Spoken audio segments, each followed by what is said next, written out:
This is the latest I have ever been to stream, and I am so incredibly sorry. A lot, a lot of moving factors were in place today. I'm a mess. I'm a mess. I will admit it. I'm a mess. I'm so sorry for being late. And as a result of being late, we're gonna get a little bit jumbled when it comes to doing announcements for today. I promise you, I need to give this disclaimer right away. I promise you that the things that I do talk about in the announcements are always incredibly important, and just because I'm kind of paraphrasing a lot of things that I would normally get a little bit more into, um, with those topics, does not mean that I don't care about them. I do. Um, we're just strapped for time today. Even though we could go into like 10 p.m., I want to get into stream because it's already 8 my time. I'm 2 hours late. I'm so sorry. But let's get into our announcements for today. I do have an additional thing that I want to add on here that I couldn't put on here because otherwise it would screw up my little list. So I will mention it when it gets to it. So as per usual, I will say that we will go through everything else that is listed on this through the announcements here, and then we'll come circle back to Palestine news slash Lebanon news because it seems we're gonna have to talk about them in tandem a lot more. So let us start off with Sudan, who is currently in a war between the Sudanese armed forces and the paramilitary rapid support forces. Children have been burnt, whether alive or dead. That is still disturbing and disgusting. A boycott has been called for Dubai slash United Arab Emirates because they are killing, raping, and terrorizing Sudanese people for their gold and passing it off as their own. So do not participate in tourism and do not buy gold from them. And also, women in Sudan are being forced to have sexual intercourse with soldiers to obtain food for their families, as in this is sex slavery. Congo is in the midst of a silent genocide. Many are being worked to death as slaves in mines in order for them to mine coltan, which is a valuable mineral that is used in our electronics, such as our phones and our computers. They are the number one producer of this mineral, with millions being killed. Women are being sexually assaulted, and men and children are being forced to work in inhumane conditions, with the number at least being 6 million, if not more, having died as a result of this. Yemen is currently, facing a famine as well as being bombarded as a result of their support for Palestine. So they were bombed as recent as the 23rd of July, and maybe even more recently. I believe I saw that they were being bombed, but don't take my word for it. I can't verify that at this time.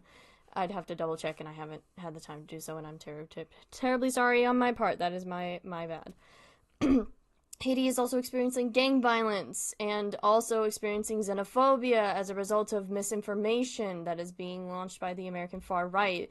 An incident occurred in Springfield where many were wrongly accused of eating pets. That is incorrect. Haitian people do not eat pets. That is a very xenophobic and racist stereotype that is being pushed against the Haitian people. So if you would like to support Sudan, Congo, Yemen, Haiti, there are links in the important links for the month of September down below, as well as links in the description for campaigns started by many various users, such as Twitter user sitcomabed or comabed, spelled SITCOMABED. They started a fundraiser via their Ko-fi for Sudan and Palestine. There's also a link to Posterity International, who are currently raising $70,000 to provide hygiene kits to displaced people in the Kanyarinchinya camp in Congo.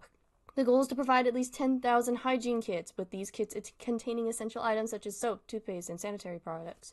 There is also a campaign by TikTok user at acute_insp, spelled ATUTE_INSP, with her team Mutual Aim. They are trying to collect money for Congo, Sudan, and Tigray. The donations will be divided between the three causes, so if you would like to donate but do not have the funds to donate to multiple campaigns, then this is a great way to support different causes for Sudan, Congo, and Tigray. Venezuela is still currently in a blackout. If you don't know what is going on, I will give you the footnotes. There was an election between candidates Edmundo Gonzalez and Nicolas Maduro. Nicolas Maduro is a violent dictator to the people of Venezuela, and the results were fudged in favor of Nicolas Maduro, even though Edmundo Gonzalez had won. And as a result of that, many people have been protesting against Nicolas Maduro, who has been kidnapping people, using his military forces to kidnap people and send them to the largest torture center in Latin America called El Ocode, and they have not been seen since. Others have been threatened. In the time after the election, there were 46 people killed, maybe even more in that time since. And yes, there is a current social media blackout as a result of of this occurring. So please keep your eyes on Venezuela and keep up with the news pertaining to that country, the country specifically. Excuse me. I don't have this listed on here currently, but I would also like to talk about the unlawful deaths of Marcellus Williams and Emmanuel Littlejohn, both of whom are 2 of 5 death row inmates that were executed very, very recently. From Texas, South Carolina, Missouri, Alabama, and Oklahoma. All of these men, as far as I am aware, but especially in the case of Marcellus Williams and Emmanuel Littlejohn, both of whom are black and both of whom were innocent men. Marcellus Williams' last words are very devastating, and I would like to read them to you all very right this second. Marcellus Williams' last words, he was a Muslim man. He said, "All praise be to Allah in every situation." And those were his last words. Whereas Emmanuel Littlejohn's last words were asking if his mother was okay, to which his mom said, "I'm okay." And his very, very last words were, "Everything is going to be okay. I love you." This is disgusting and disturbing, and is another instance of which the death penalty has once again come in to show its ugly head, and in favor of white supremacy and putting down people of color, specifically black people. And so even through petitions such as the one I shared for Emmanuel Littlejohn, nothing was done, especially for Emmanuel Littlejohn, who was granted clemency in a vote by the parole board, and nothing happened as a result of that, even though he should have been granted clemency. So this is another instance where we need to keep our eyes on those who are on death row, who are going to be sent to death most likely, and keep talking about this and keep advocating for the death penalty to be abolished. It should not be in place. It should have been abolished a very long time ago. It's still legal in a lot of states, and just keep advocating for the end of the death penalty, please. Abolish the death penalty, and rest in peace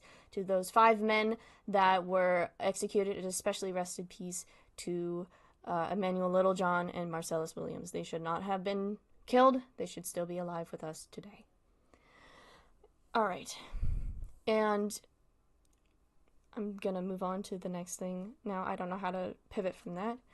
It is toward the end of September, which means we are nearing the end of Southeast Asian and East Asian Heritage Months. Those of you who fall under the umbrella of Southeast Asian and or East Asian, I hope you have had a fantastic Heritage Month. And those of you who are not under those umbrellas, I hope that you have bought from and will continue to buy from Southeast/East Asian businesses, and also looked up what identities fall under these specific umbrellas, because it's a wide variety and there's so many different and amazing cultures that fall underneath these umbrellas. It is also nearing the end of Hispanic Heritage Month, so to those of you who are Hispanic, I hope that you have had a lovely and amazing Hispanic Heritage Month, and I hope those of you who are not Hispanic have and will continue to buy from Hispanic-run businesses, and also look up what it means to be Hispanic, and generally just listen to Hispanic people. Same thing goes with Southeast Asian and East Asian people, excuse me. It is also nearing the end of Bisexual Awareness Month, which I hope those of you who are bisexual have had a fantastic Bisexual Awareness Month, because bisexual people, you guys get put down a whole bunch, and that's not okay, and I love you guys a lot. Just know that I love you. I love every single person ever. Except if you're a bigot. Fuck you if you're a bigot. SAG-AFTRA is currently striking for video game voice actors. On their website, they state, SAG-AFTRA members went on strike against video game employers on July 26th. The strike was called after more than 18 months of negotiations with some of the largest video game companies ended without a deal. The employers rebuffed their proposals for consent, compensation, transparency around the use of AI, and instead have countered with loophole-filled language that negates any protections they claim to offer, i.e., they are protesting AI being used in video game industries so that voice actors have a job. So on their website, there is a place to search up which companies are being struck against and which video games fall under said companies. So I would highly suggest that you do so. The Oaxaca fires in Oaxaca, Mexico were incredibly devastating, especially to the indigenous populace. The government has done nothing to help support the people of Oaxaca, Mexico, who have lost countless family members and their homes and valuable possessions. So if you would like to support the people of Oaxaca, Mexico, the indigenous population of Oaxaca, Mexico, I'm talking very fast. There are links in the description below. The Rio Grande do Sul floods in Rio Grande do Sul, Brazil were also incredibly devastating. These floods left at least 100 people dead and displaced more than 200,000 people. If you would like to support the people of Rio Grande do Sul, there are links down below, and there are also articles that are linked. They are in Portuguese, quite a few of them that I found, so if you speak Portuguese, that's great. You will have no issue reading the articles. But if you would like to translate them or find articles in English, do so as you will. I can't stop you. Let me start that one over. All indigenous tribes have been stripped of their clean water rights. There is a New York Times article linked down below for when this happened to the Navajo, and also links to support indigenous people, as you should all the time. The wildfires that tore through Maui were incredibly devastating to the indigenous populace of Maui. A lot of homes were, of course, devastated. A historic town was devastated, and a lot of people lost their lives. But thankfully, the people of Maui have been able to start rebuilding, and so it still is necessary to give your support, of course, to them. Just because they're starting to rebuild does not mean that they are, okay by any stretch of the imagination. They still need support to be able to continue with these restorations. So if you would like to support the indigenous population of Maui, then there are links down below. And finally, before we start talking about Palestine and Lebanon, the U.S. Supreme Court ruled in favor of businesses discriminating against LGBT people. So if you would like to support LGBT people at this time, there are links in the description below in the important links of the month of September. Alright, let's talk about Palestine and Lebanon. I think the most I'm going to say is mostly regarding Lebanon, because Lebanon has been in the news a lot more lately because, as you probably are aware at this point, Israel has been bombing the fuck out of Lebanon, trying to pull them in to produce the same results as what is happening currently in Gaza, although Lebanon has been bombed in the past, so this is nothing new, but it's still disturbing to see. Once there was a bombing like a couple of days ago, Tuesday. It was over 2 days, and it left more than 500 people dead, and thousands of people were left stranded without their homes because it was bombed. Also, in tandem with that, the U.S. has approved another $8.7 billion of military aid to Israel to continue its genocide both in Lebanon now and Palestine. Also, they've started, today, I believe, dropped 10 consecutive bombs in Beirut. And also in really extremely sad news, the longtime Hezbollah leader in Lebanon, Hassan Nasrallah, was killed in Beirut. It was confirmed just today. Hezbollah put out a statement that states, quote, His Eminence Saeed Hassan Nasrallah, Hezbollah's Secretary General, has joined his fellow great martyrs, whom he had led for 30 years from one victory to another, and stated that he fell as a martyr on the road to Jerusalem, and Hezbollah has vowed to continue the holy war against the enemy and in support of Palestine.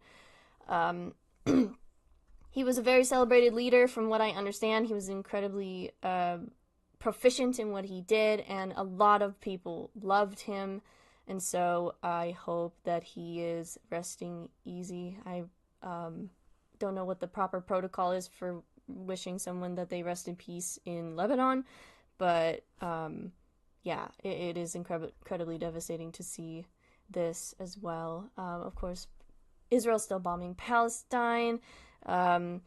Tons of people have been killed still, and so in support of Lebanon, I'm going to be trying to gather as many links as I possibly can as I see them, but currently I have a link near the top of the description for the Lebanese Red Cross. It is a trusted link.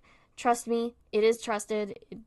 It may seem sketchy from how the URL looks, but I promise you it is a very trusted organization. You can trust the Lebanese Red Cross. They are asking for donations to support the people of Lebanon. So if you would like to put in a donation, I highly suggest you do so. And of course, as always, I have links at the top of the description under the thing that says look here now for links to support Palestine. Within it, I have a bunch of links for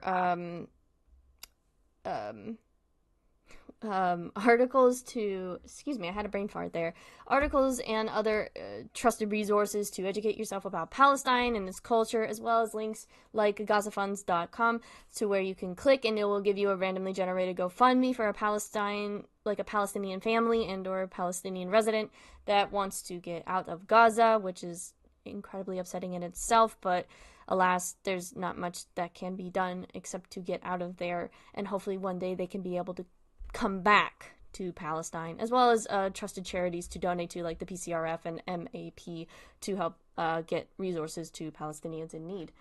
So I believe that is everything that I need, that I am going to talk about today. I hope that's everything. I missed one thing last time, and I am very paranoid. Once again, I'm so sorry I sped ran through everything. I do care deeply about every single one of these topics that I talk about, every single one.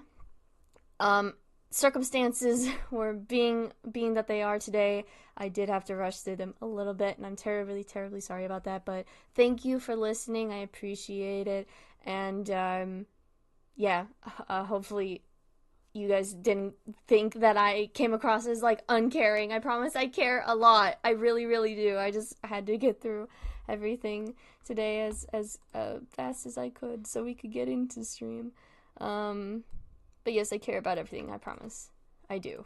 But I think that's all I have to talk about. Let me swap the screen and let me put on the music. Goodness, I think that's the fastest I've talked in a while. I'm so sorry. I genuinely don't want people to think that I don't care. I do, I promise. I really, really, really do.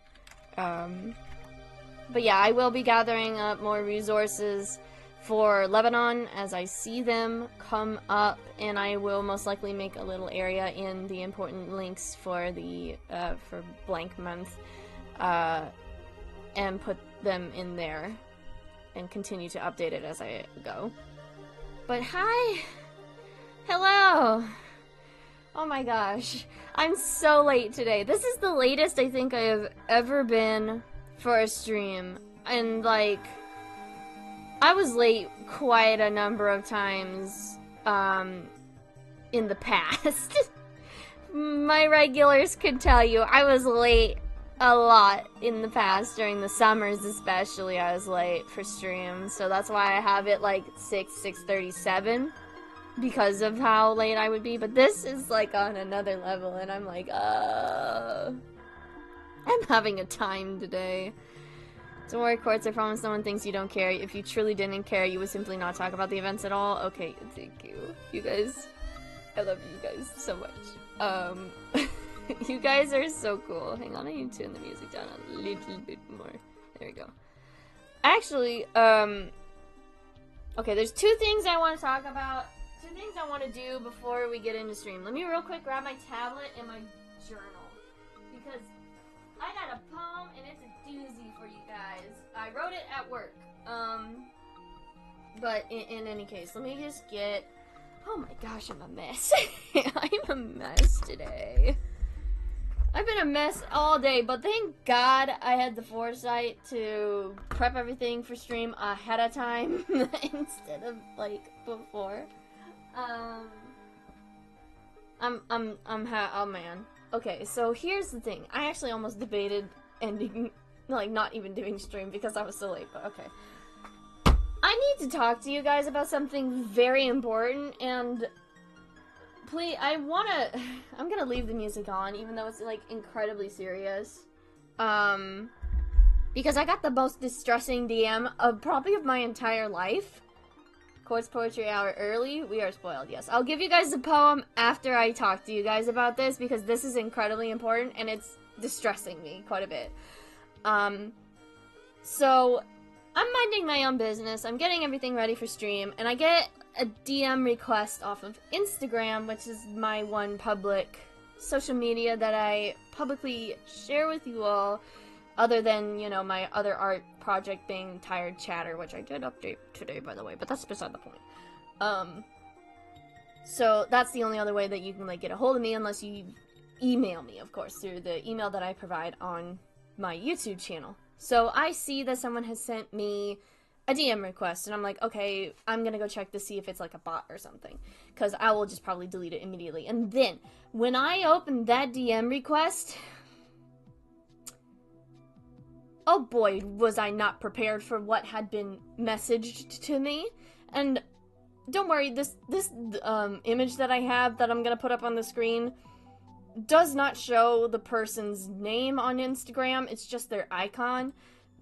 But I just need you guys to see this real quick. This is what I open my DMs to see.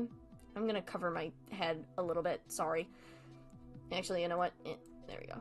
So here's this DM from this person. I'm gonna read it out for you all. It says, "Hello, Quartz. I know this is a very extreme thing to ask about out of the blue, but it feels really important to get it cleared up. I need to ask you if you have ever given anyone permission to commission NSFW art of your YouTube persona. I was given a commission for one recently on Twitter, and even though they say you didn't mind, I just wanted to be sure because I'm really not comfortable drawing sexual art of someone, particularly with a small online following, without their knowledge or expressed consent." My jaw hit the fucking floor when I saw this. At first, I thought this was a bot, and I looked up what the person said, like, specific keywords, and I realized that, no, this is not a bot. This is not someone looking for my information. This is a very real DM from a very real person asking me if it was okay that a person was commissioning them for NSFW art of me. Don't lie to artists that you have permission. Exactly. Because this person, bless their soul, came to me and asked me for my permission to see if it was okay for them to do this. To which I said, no, absolutely not. I did thank the person for the message, and I told them in the DM, no, I do not, I've never given express permission ever for people to draw NSFW art of my persona at all. I've stated this before. I made a post about it, and I think I've talked about it before in my boundaries, that I am not comfortable with that. And I don't know where this person got the idea that it was okay to draw me like that. Genuinely insane shit? Wow, holy fuck. Yeah. Words cannot describe how this makes me feel. The questions are endless. Exactly! Because, like, I think the first question that came to mind when I saw this was, who the fuck is watching my streams and asking other people, propositioning money to other people to say, hey, yeah, can you draw this person nude or in compromising positions? Who is asking me, who is asking other artists to do this? That's genuinely disgusting. I can't. It baffled me. I'm still baffled. I sent this to my girlfriend, and she was like, what the fuck? And because I was like, yeah, what the fuck? What? So I just need to state this outright. I'm gonna say it again, because this is happening now, apparently. I didn't even realize I had that big of a following to begin with where this would even fucking happen. No, it is not okay for you to draw me in compromising positions, my Sona, I say me, but like my Sona in compromising positions, NSFW of any kind. It is not okay. Do not go around asking other artists or even me for these kinds of pictures. Like, no, that's not okay. I'm not comfortable with it. I've never been comfortable with it, and that's just common fucking decency. Don't. Alright? Yeah, exactly. Person, if you're lurking in chat or comments and make yourself known, you're getting banned. Stat. Exactly. This is not okay. Yes, I am an adult, so that, like, it's not a matter of morality, it is just a matter of common decency and also comfort level. I have never been okay with this, and I never will be okay with it. Like, if it's characters that I make, my OCs, that's fine. I don't care because they're not me. But my Sona that you see in the corner with these cute little stuffed animals, no. Off limits. You do not get to touch this at all. That's it. That's the final fucking say on that, alright? I can't believe I have to address that, because that should be just fucking normal, but of course there's freaks on the internet that want to do this shit. Yeah, no. No. I'm so glad that, like I said, this artist came to me first and asked me if it was okay. So shout out to this person in particular. If you're lurking my chat at all, the artists themselves, you're fine. You did nothing wrong. Thank you for coming to me with this DM. I appreciate it greatly. You're a godsend. I just want you to know that. You're not in trouble. The person who was commissioning you, however, is in deep shit. You are perfectly fine. So, like, thank you. Thank you for this DM. Thank you for asking me if it was okay. And thank you for letting me clarify. I appreciate it.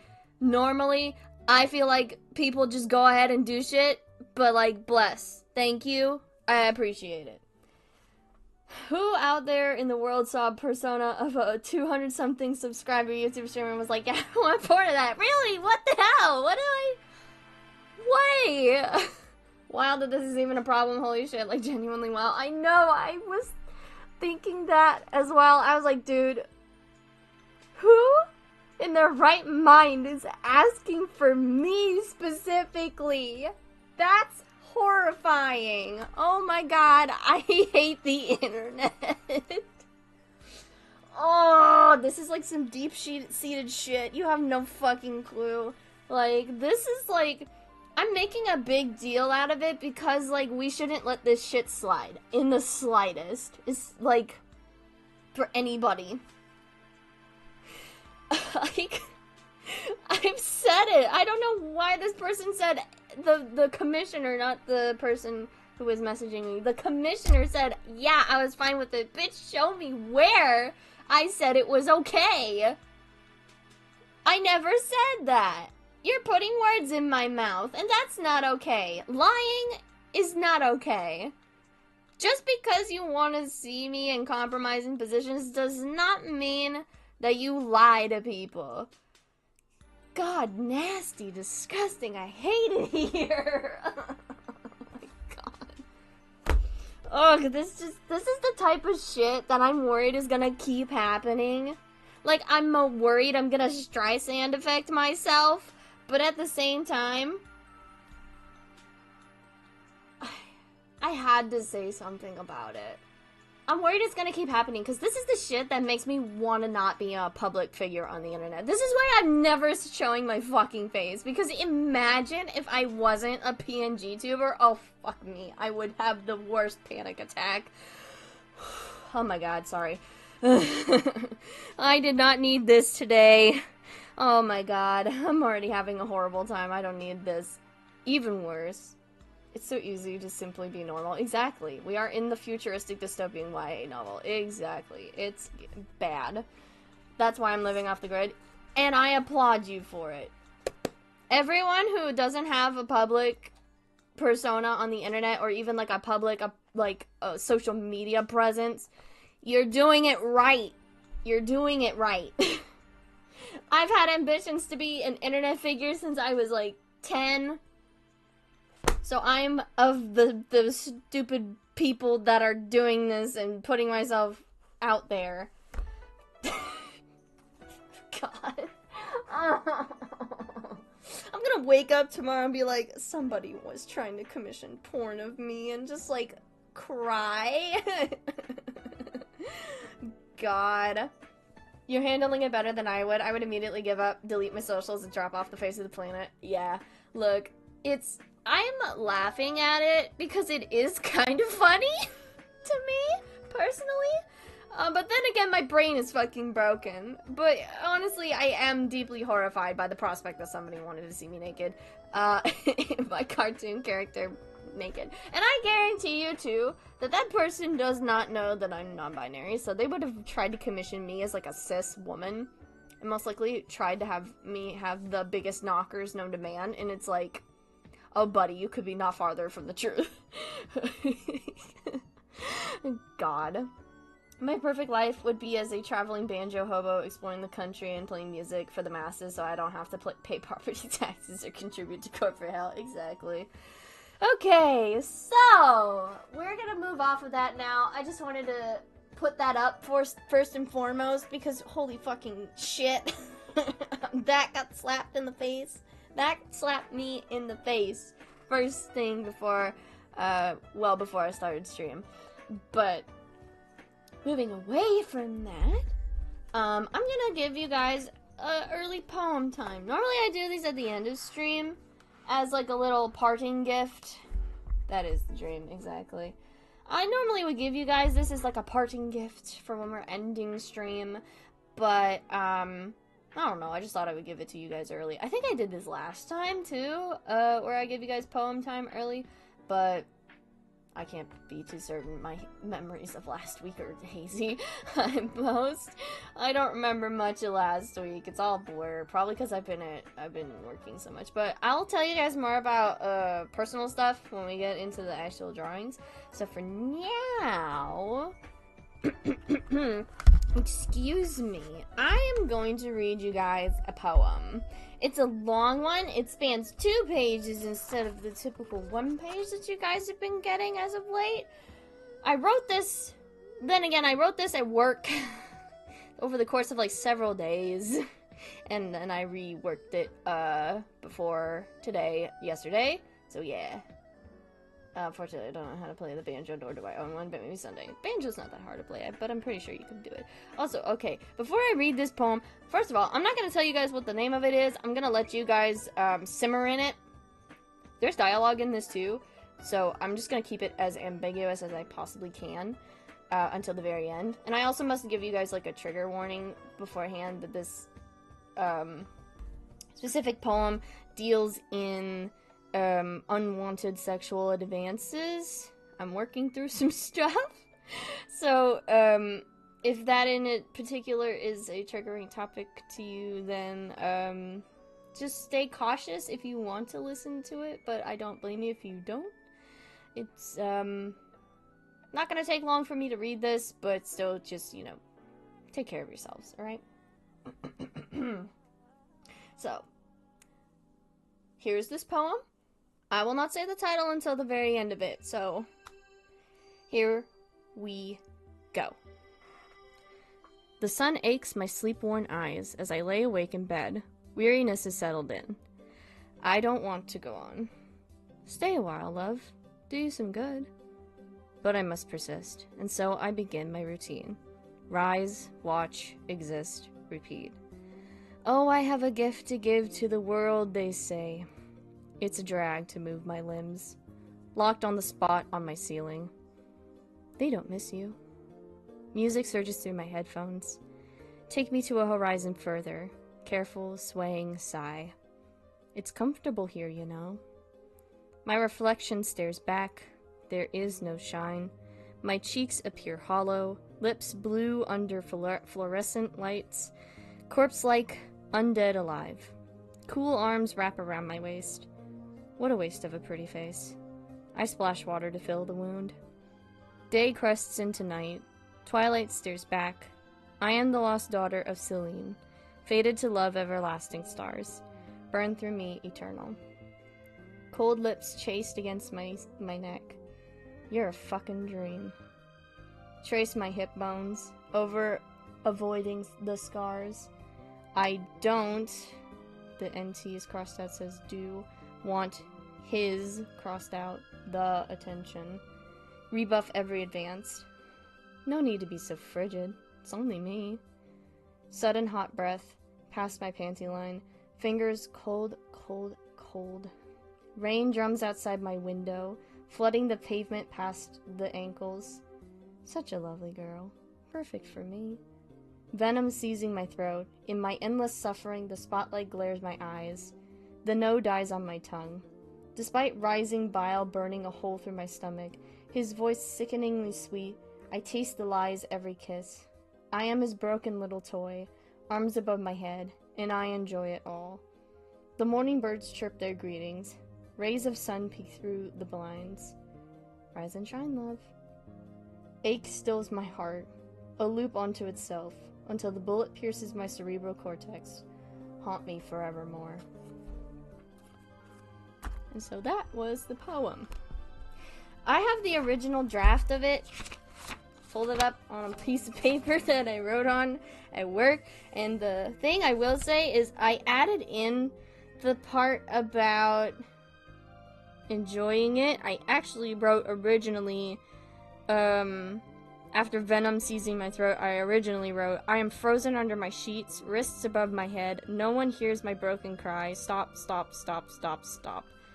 That was what I originally wrote, but then I was like, you know, that's, doesn't really quite convey what I want to say, how the emotion of it is expressed, so I'm gonna add something, and so I did, and I think I like this version of it a lot more.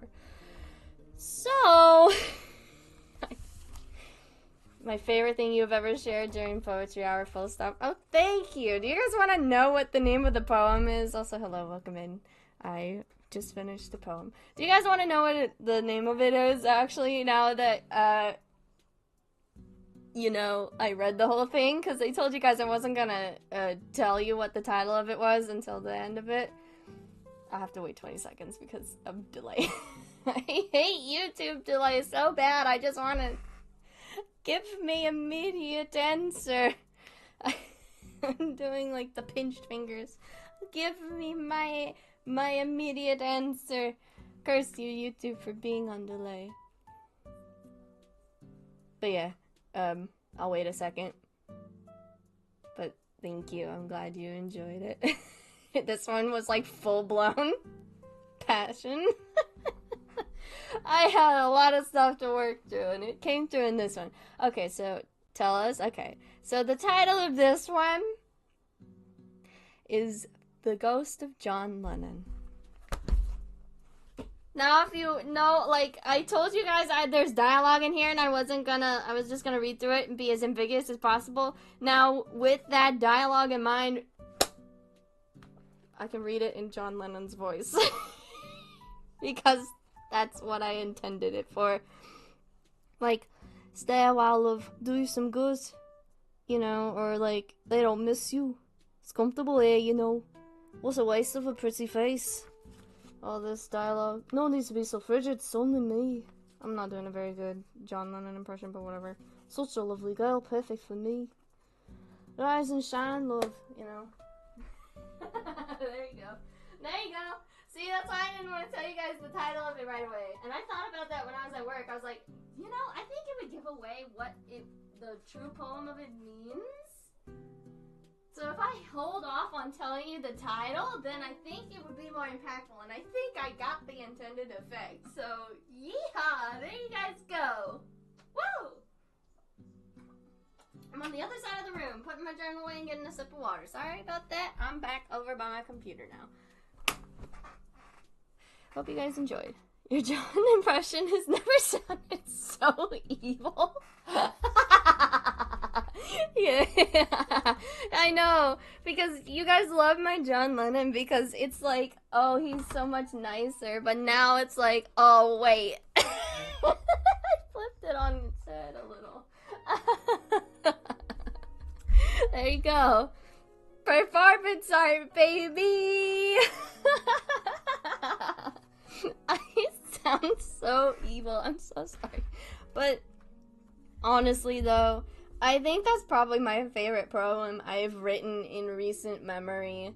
Mostly because, like, the whole reason, I guess, this is the only poem I'm ever gonna explain to you guys, because normally I don't like explaining my poems, but this one, I feel especially the need to explain, because there's a lot of, people are gonna hear that and be like, what, huh? Like, a little confused. But, so, I took the image of, like, John Lennon and how he originally... Creepy weirdo, it's this universe, exactly. Because John Lennon was a bit of a freak and a weirdo and not a good person in, like, actuality. And I've kind of been haunted by the public's image of him as being this amazing, incredible artist who could do no wrong. Like, the image of him that's come post his death. And how he actually was in reality, and wrestling with it quite a bit, because yes, I love a lot of the stuff that John Lennon has made, but him as a person is hard to contend with, because, like, sure, he was capable of good, but also he was very not a good person. So it feels in a way that I have been haunted by John Lennon, like an actual ghost. It feels like his presence is here in my house, and it's very oppressive. And I've had more than one nightmare about John Lennon being, like, a weirdo to me. So I've taken a lot of my own personal experiences and melded that with the ghost of John Lennon and made that into what it was as a poem. So, there you go. There's a lot more to it, too, that I'll explain in a second. Because it's a lot of layers to why I wrote that. Because it's not just John Lennon's a freak, I wanted to exploit it. There's a lot of other stuff to it too. But let me pop open Clip Studio Paint real quick. Because, oh boy, I just want to talk now. So, let's see. But yeah, I hope that you guys liked that. That poem I wrote at work, which means, like, in between me taking care of the kiddos, I was just sat in, like, a corner table, just, like, writing it, and the kiddos would sometimes come up to me and be like, what are you doing? And I'd be like, oh, I'm writing a poem, and, like, one of them was like, ugh, it's too long, and then just walked off because they were bored. I'm like, you know what, that's so incredibly fair. He's a young kid, too, so I don't blame him for doing that. Anyway, let me get, excuse me, gracious, let me get the window. Is it this one? It's this one. Yippee! I got it, kiddos, yes. I call the kids that I work with the kiddos. I often write some of the most tortured and miserable stuff in between lessons. LOL. I have to be more careful because, you know, I'm on the job and I don't want the kids to, like, peek over my shoulder and read stuff like that. So I was very careful to do it, just, like, in between when they were mostly out playing and stuff. Because I'm not going to subject them to my, like, tortured, awful writings about my complicated feelings about a man who's been dead for several decades. So I'm just, yeah, I was just very careful about it. Okay, so I'm gonna do some warm-up doodles, and then we're gonna go back to what we were doing before last stream, which was, you know, hang on. Let me pop this bad boy open. Where did I put it? There it is. We were working on this last time. We got pretty far. The outline is done. Kind of. I need to fix the seat. Sure. Still. But we're gonna probably color this today. And then I'll probably do some other drawings if that doesn't take too long. So let's do some warm-ups. Yay! Warm-ups. Make sure I'm facing the door when the door. Them kids are not getting a glimpse of my notes app. Absolutely fair. Yeah, mine's a piece of paper, so like, because my phone's on death's door, so there's no way I'm writing it on the notes app. Plus, I just find it easier to like physically write as opposed to like typing, which is why it's taking me so long to put together the poetry book that I'm writing. I promise I'm still writing it. It's just taking a while. But yeah, so you want to know a fun little thing that I learned about my dad? That's also a factor of why I wrote The Ghost of John Lennon the way that I did. Oh. So as you guys are aware, my dad has so graciously lent me his copy of the White Album. But little did I know, he has other Beatles-related albums in the house. Mostly, he has the compilation album 1 of all their best hits. But what I didn't know, that just struck a specific, like a light bulb moment for me. Hopefully you guys can hear me fine. My microphone's a distance away because I need the space to draw.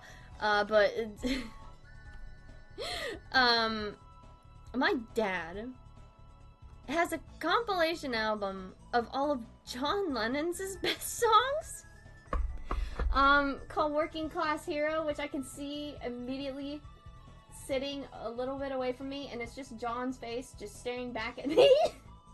Working Class Hero,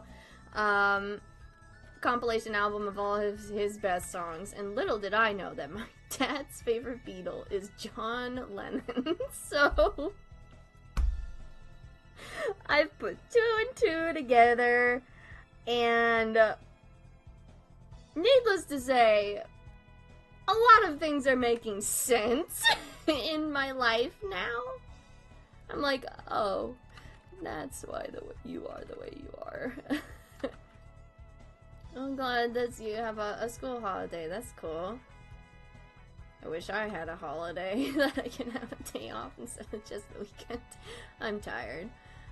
Some John solo songs kind of rip. What can I say? Hey, listen. Okay, look. I'm not saying that the songs are bad. They're pretty good. A lot of the songs... hang on. Let me see what songs are specifically on this album. I have it on hand so I can look at it. Also, like, just so you know, I have it. I can tap it. There's 2 discs. This thing is a 2-disc set. Oh my god, I forgot there's a picture of John with Yoko in the front. I just opened it and there's just a picture of John with Yoko. That's scary. Said in my life, Beatles in my life reference. Let's go. Hope you get to sleep in. I hope so too. Freaking, you guys get the fucking corkboard conspiracy board. Just, oh, reference? Yeah, no. Okay, this, like, look, this was my first time ever listening to, like, John's solo music in full without it being, like, you know, him and the Beatles. So, like, I gotta tell you, I like Jealous Guy a lot, which is embarrassing to admit. Listen, you're not alone. I like Jealous Guy too. I like it too. It's good. I quite like it. It's on this CD. Hold on. So, okay, I haven't listened to the whole album, of course. I think I got to, like, track 17 or 18, so track 17 on the first disc, and of course there's a whole other disc I haven't even, listened to yet, which I don't know if I want to, for a reason I will explain in a second. But most of the songs on here, I really, really like. Like, of course, just like, it's the first disc starts with Just Like Starting Over, which is bonkers to me. Because, oh my god, that song is very good, but like, oh my god, I get so sad every single time I hear it. Because that's the song that Paul looped just after John died. He, like, locked himself in his room and he was listening to that song over and over, and I'm like, damn, alright. Sometimes the solo music's amazing, sometimes it's super fucking weird. There is no between, right? Okay, and then immediately after, Just Like Starting Over, is Imagine. So that was my first time ever hearing Imagine. I can't get over that it's a meme. I can't. I'm sorry. I just can't. It's a good song, but I can't get over that it's a meme. Sorry I'm not drawing. I'm looking at the the jewel case for this freaking CD. I can't draw and read at the same time. So hang on, I'll just turn my tablet off and then we'll get back to it, I promise. Watching the Wheels is pretty good too. Jealous Guy is pretty good. We All Shine On, Instant Karma is okay. Okay. John's cover of Stand By Me, I hate it. Controversial opinion, I do not like his cover of Stand By Me. Because I love the original Stand By Me, like, song. Very good, classic, never get over it, it's astonishing. But like, oh no, his Stand By Me cover is not my favorite. It's a bit too much, and it also doesn't really capture the feel of the original, in my own opinion. I don't know if that's controversial or not, but Working Class Hero's kind of sad. I like it. Fine. Power to the People. It's okay. I get it. I get what the message behind it is, but I'm just like, yeah, okay. Oh My Love. Okay, that one just devastates me. At first, for some reason, I thought that was Julio that was playing from, like, the White Album, and I don't know why they put it on there. I was like, what? But no, it's Oh My Love, and I just, that song devastates me. You cannot beat the original Stand By Me. No one could do better than that song. Exactly, Maddie, you get it. You get it. Imagine is beautiful. I remember hearing it for the first time when I was like 12 and being fundamentally changed as a human being, so that overshadows any meme status it has. I did not grow up with this song, so I have the unfortunate I have the unfortunate taste of meanness in my mouth when it comes to that song. Yeah, Oh My Love devastates me. I cry every time. Oh Yoko is okay. It's like a cute little bouncy ballad to Yoko. It's okay. Nobody Loves You When You're Down and Out. Sure. I don't remember that one very well. I think that one I zone out to when I'm driving, so I'm like, okay. Nobody Told Me is okay. Bless You? Okay, this one is my favorite probably on the whole thing, is the live version of Come Together that they have on this. Oh my god. Probably because I haven't heard the actual original version of Come Together, but like, oh my god, I love this version of Come Together. I don't know why. I do. I just do. I love it. And also it's just really funny because at the end of it, he's like, thank you. I nearly got all the words too. Which means he fucked up the words and he made up shit like he normally does. God bless you, John Lennon.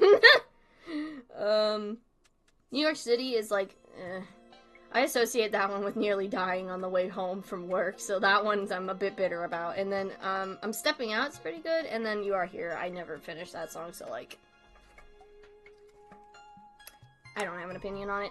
Lennon's cover of Down and Out's okay, but actual blues singers do it 10 times. Oh, definitely, yeah. Best artistically when he's most tortured? Yeah. Okay, but here's the thing. Here's the thing with this album. I don't think I'm ever gonna get to the second disc of this. If I take it to work with me again, probably I'm gonna, but probably on rarer occasions now. Okay. I already knew that John had made a very, like, controversial statement to the press post-Beatles about how women are the end-slur of the world. I don't know why on earth he decided to do that. Like, I guess I understand what he was trying to do, but, like, his execution was horrendous, and then him immediately trying to justify that it was okay because all his black friends let him say the word was just like, absolutely not. That's still not okay. Good Lord above in heaven. But little did I know that that statement, yes, it does have that song on here. That's what I was getting to. Women is the end-slur of the world. He made it into a song, and I didn't even know. I was like, what? I was sitting in traffic. Waiting for the light to change, and I was looking at the CD case to see what song was playing, because I was unfamiliar with, like, the song that was playing, right? And so I'm looking, and then I skim down, because the light's taking forever. I skim down to look at what's on, like, CD2, because, oh, I might want to change it up when I go do you know, when I do my next drive.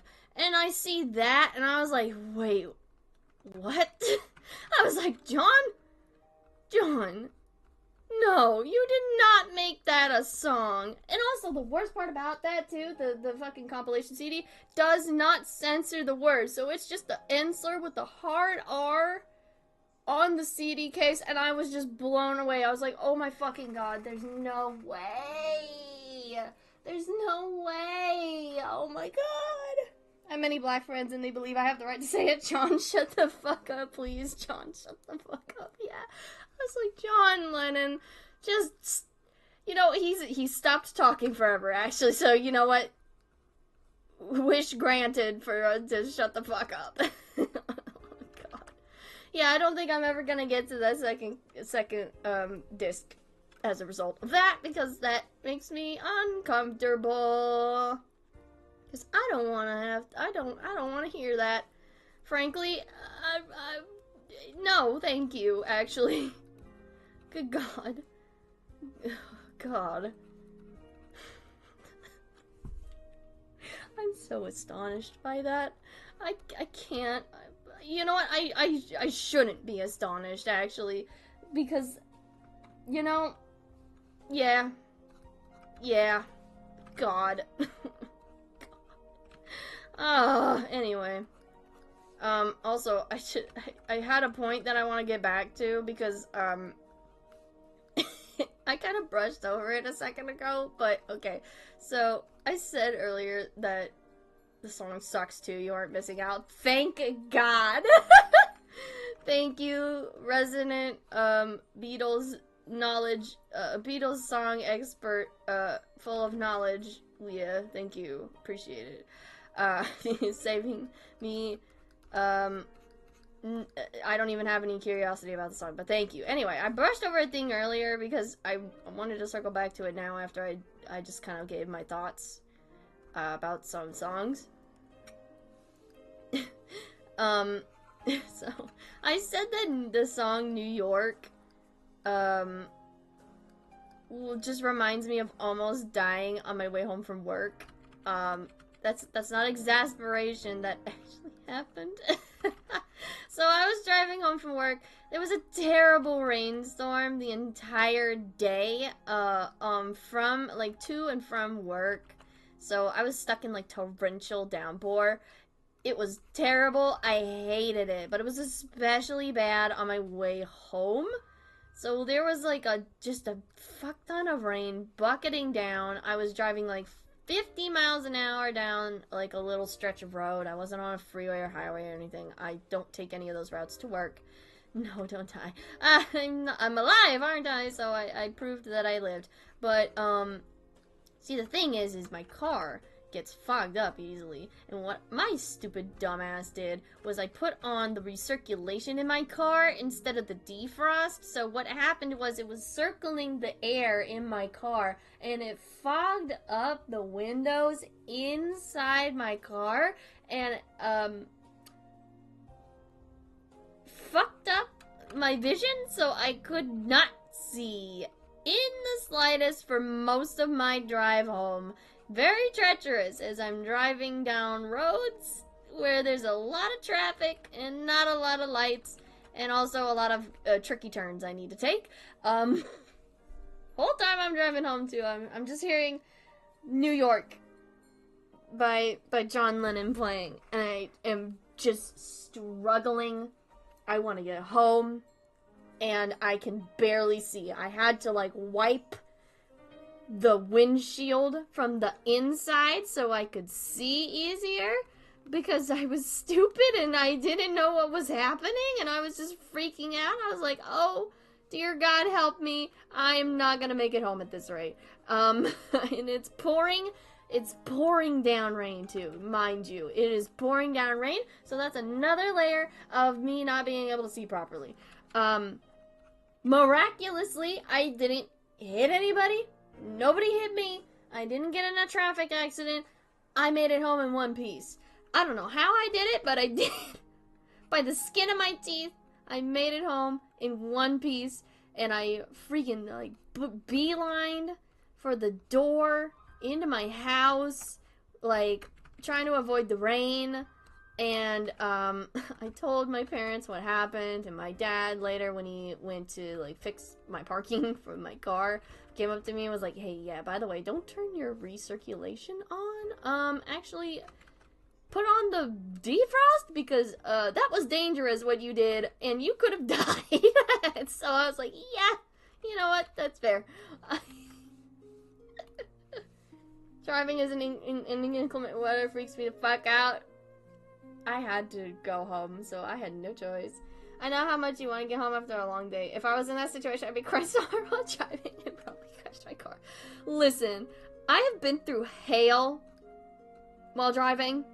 I went through a smidge of snow. I haven't actually driven through snow, but I've gotten close on a number of occasions.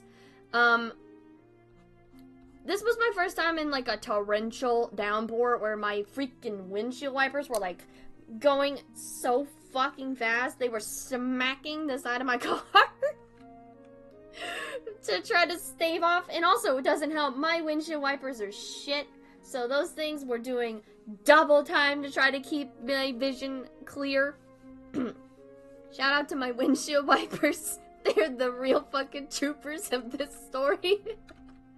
But yeah, I'm surprised I didn't have a panic attack and immediately break down in the car. I somehow, I did it, I made it, and, I had the worst time ever. Not hail? Oh yeah, no. We get hail a lot over here, so, like, it's terrifying, but also it's like, you know what? If I can brave the rain, I can do anything.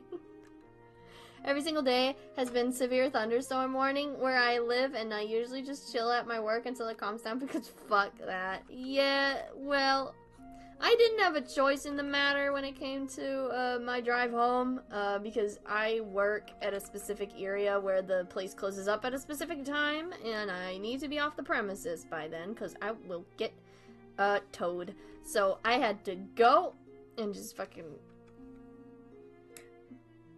grin and bear it. Just like grit my teeth and bear it, and it was terrible. Terrible. 0 out of 10. I don't recommend it. But also half of that drive was my stupid fucking fault, so don't do what I did. If your car starts to fog up on the inside because it's hot on the inside and cold on the outside, do not put on your recirculation. Put on your fucking defrost. Otherwise, you're recirculating the air the wrong way, and it will fuck up your inside of your car, and it will be dangerous. That's not a joke. That's real advice. Please don't do what I did. I could have died. And I didn't. I don't know how. Somebody's looking out for me. I don't know who, but somebody is. I only see hail once, and I made a blue-colored hail castle out of hailstones. Oh, man. Closest I got to an accident was I hit a patch of ice on the highway, got real lucky, and did a 180 spin into the grass ditch in the middle of the highway. Oh, man. I can't even do highways or freeways, dude. I never really learned how to maneuver them. I did it once in driver's ed, and then they never made me do it again. So, I can't do highways or freeways. They scare me endlessly. Even worse was it was the same day as the performance, and I had an awful time during the show. Oh, dude. I get it. I mean, I've been in 2 car accidents in my life, and one of them totaled my mom's car, which had just been given to me, and the other one was not that bad, but I got pretty bad whiplash as a result of it. And I was just coming home from getting my friend at the time a gift for Christmas, so, like, what luck, dude. What luck. Same happened to me, Maddie. My stomach went into my throat. Shit was crazy. Oh, dude. I remember when I got in my first car accident, I was on the road and a lady, like, T-boned me so hard that I think I skidded off of the road onto the side of the road. Either that or my unconscious brain just somehow maneuvered the car off the road into, like, the side of the road where I was, not gonna be hit by any other cars. But it was also the scariest experience in my life, because I was 17, It was my first time taking my parents' car out to a place that I was driving to for the first time. Freshly out of a driver's ed as well. And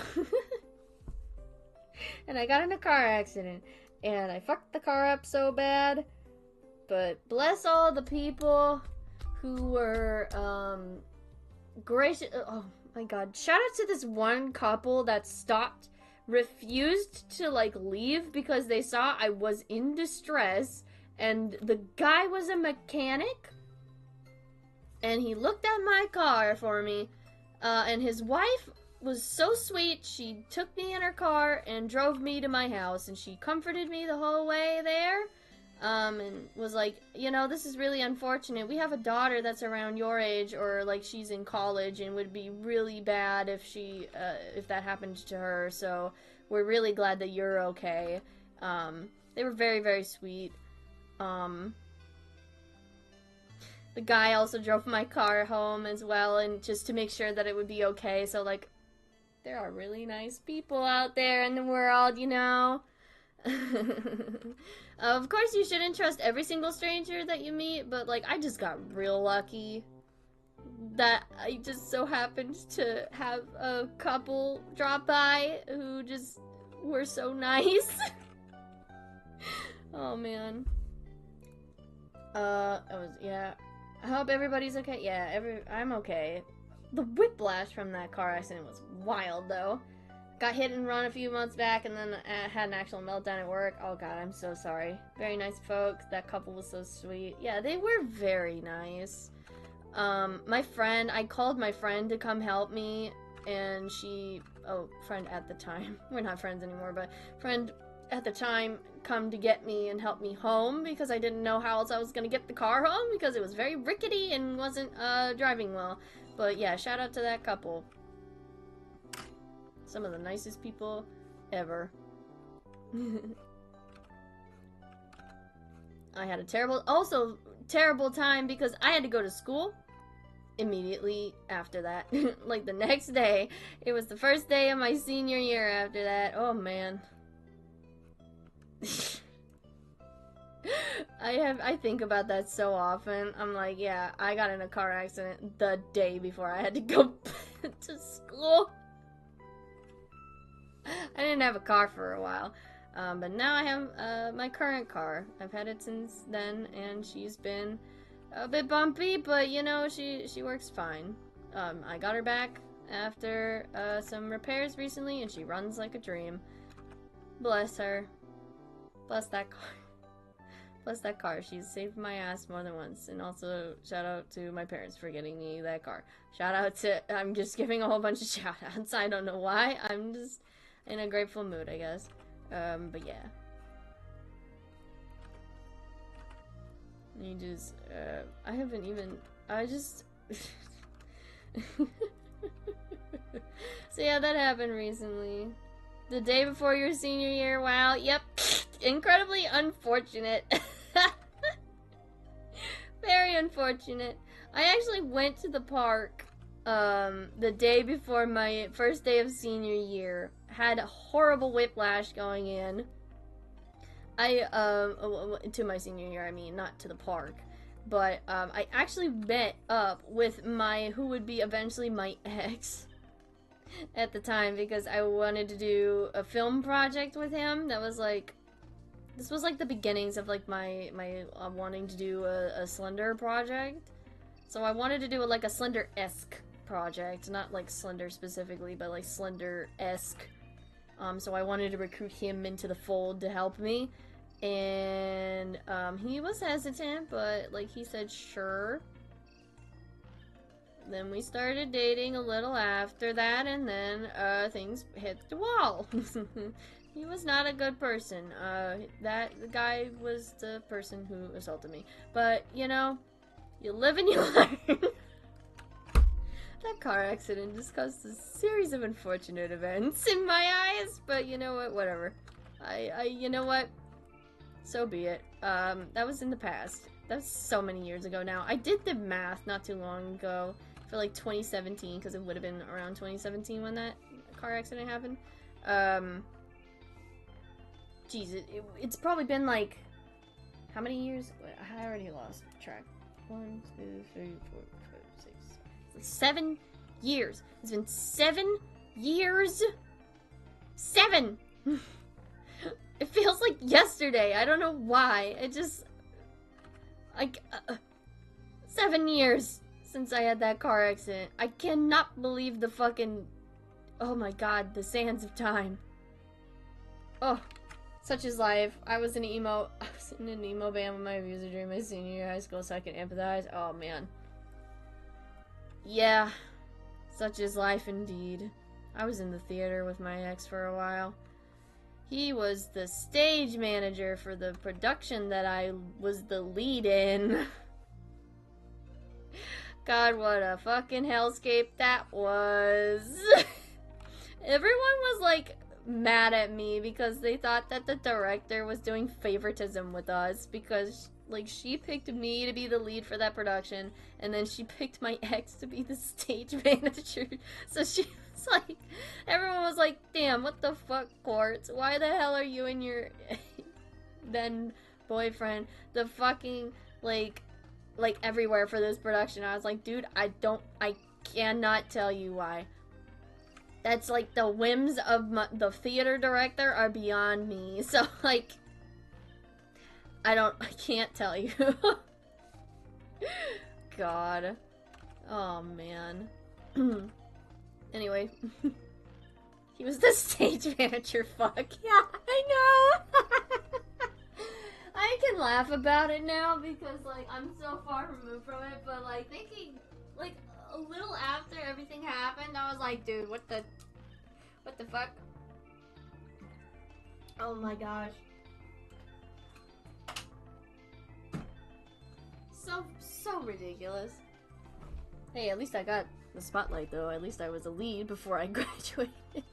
Unfortunate though that I played a fucking 16-year-old in love with a 30-something-year-old doctor though. I don't know why I was I think about that too, and I'm like, why was I cast as a 15 going on 16-year-old in a production where I was in love with a 30-something-year-old doctor? The doctor didn't ever give, like, reciprocate my advances, but it was still like, oh my god.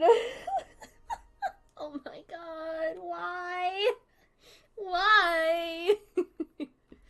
Yeah, I did try out for it, but also I did not realize that that was what the content of the production was going to be until we started rehearsing. Like, oh my god. I've learned that dating in theater is impossible. Got my very first crazy ex, and I've just kind of decided I'll wait until college to get... You know what? You're faring better than me. It was by circumstance that we just so happened to be in the theater together because I met him through the theater. So, he was kind of my friend, and then, like, we started dating, but yeah. I was the lead in a production where I won an award for Best Male Lead. Oh no. Oh no, Leah, no. Oh, that's sad. I'm so sorry. At least you won Best in something. At least you were... Excuse me, at least you won an award. It's unfortunate that that was the title for it. 2020 was 4 years ago. It's 2024, not 2022. 2020 was 4 years ago. But yeah, I could talk about my theater escapades forever, because they were so bonkers. I think I've told you guys, though, a fair bit about my time in the theater, so I don't think I need to yak your guys' head off about that specifically. But, you know, I will always oblige if people are like, yeah, no, I want to hear more, because, oh my god. My theater years were funny. I'm gonna take a wild guess to say you don't proudly display that award on the wall. Yeah, really. I meant to type 4. No, you're fine. Let's see. We get... Oh, is that too yellow? I can't tell. My freaking night light is on my computer. It's obscuring the light a little bit. Hold on. Miss Patty, I'm so sorry. I'm trying to figure out your hair. I'm drawing Patty Boyd, by the way. I guess I didn't say who I was gonna draw before I just went into it because I just started talking and went off on a tangent. So oops, my bad. I'm drawing Patty, circa like the 60s. Miss Patty Boyd, my beloved. I'm so mad that fucking George fumbled you. Forever mad. I'm forever mad at that. I'm never getting over it. Ever. Ever. Like, damn, you fumbled a queen. What the fuck? It's kind of like fucking John just being such a shit to Cynthia. It's like, damn, you fumbled a queen. That one too. Like, fucking being a Beatles wife was just such a treacherous fucking deal, I guess, dude. Like, damn, all of them sucked, and all of the wives just had the worst time. I don't even proudly display my actual diplomas on the wall because they all show a name that I hate, but time's arrow only marches forward. I simply must continue living. You know what? That's totally fair. But hopefully, I don't know what I was gonna say. I was gonna say, hopefully you can cross the name out and put your actual name on there, but I'm like, you know what? I don't know if that would be good for the diploma, but you know what? Whatever. It's your diploma. You can do whatever you want with it. I love the doodle though, so pretty, thank you. Miss Patty Boyd, my beloved. I love her. She's a queen. Every single person that ever fumbled her, I hope they're rolling in their fucking grave right now. Why did I make her dress like red? I don't know. Scroll out those names, put your real one in gray out, no one will notice probably. Yeah, see, that's what I said. Trauma dumping. Hey, I trauma dump all the time in this fucking stream, so you know what? No, you're fine. I literally just told you guys a bit ago about me almost dying on my way home from work. So, like, you're fine. And you always say that, Leah, and you know what? It's okay. That's not a trauma dump. It's okay. You are just, like, sharing an experience. If it's getting too much, I will say something, but genuinely, no, you are fine. Let me just... I'm leaning in real close so I can see what I'm doing. I can't see. Oh, jeez. It's a little hard to see. Oh, shit. What was Patty's eye color? I have no idea. Oh, no. I'm gonna have to guess. Her eye color? Crap, what is this? Oh, it's her little frills that I did. Patty, sweetie, what is your eye color? Miss Patty Boyd. Oh no, I'm gonna have to take a guess. Thank God there's some color photos of her. Oh, are they blue? Ma'am, are your eyes blue or are they green? I can't tell. I think they're blue. What does Wikipedia say? Does Wikipedia have her hair, her eye color? Oh, okay, thank God. It says they're blue. I was right. Let's fucking go. Alright. Blue eyeballs. And there we go.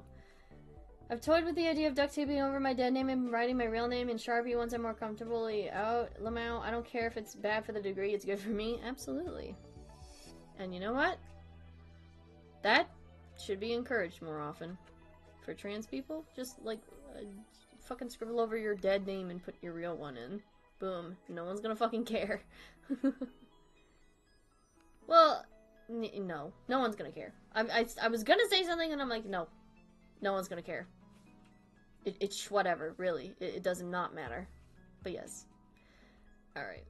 There we go. Miss Patty Boyd, everybody. Also, yes, she does have a tooth gap. That wasn't just me adding that. She does have a tooth gap. I love her very much. My cutesy little doodle of her.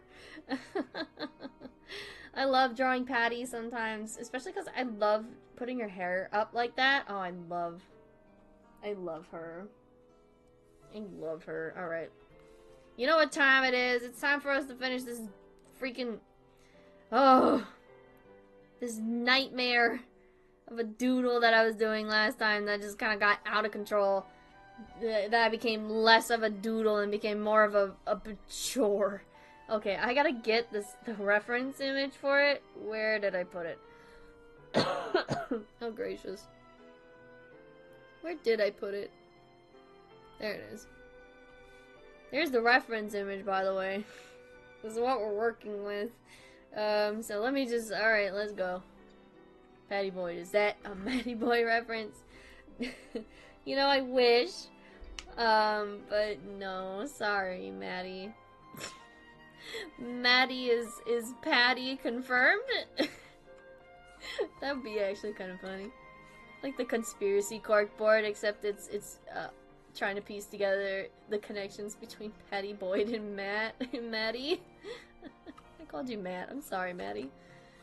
I don't know why I want to default call you Matt for short. Probably because I've known so many Matts in my life that I just default to Matt.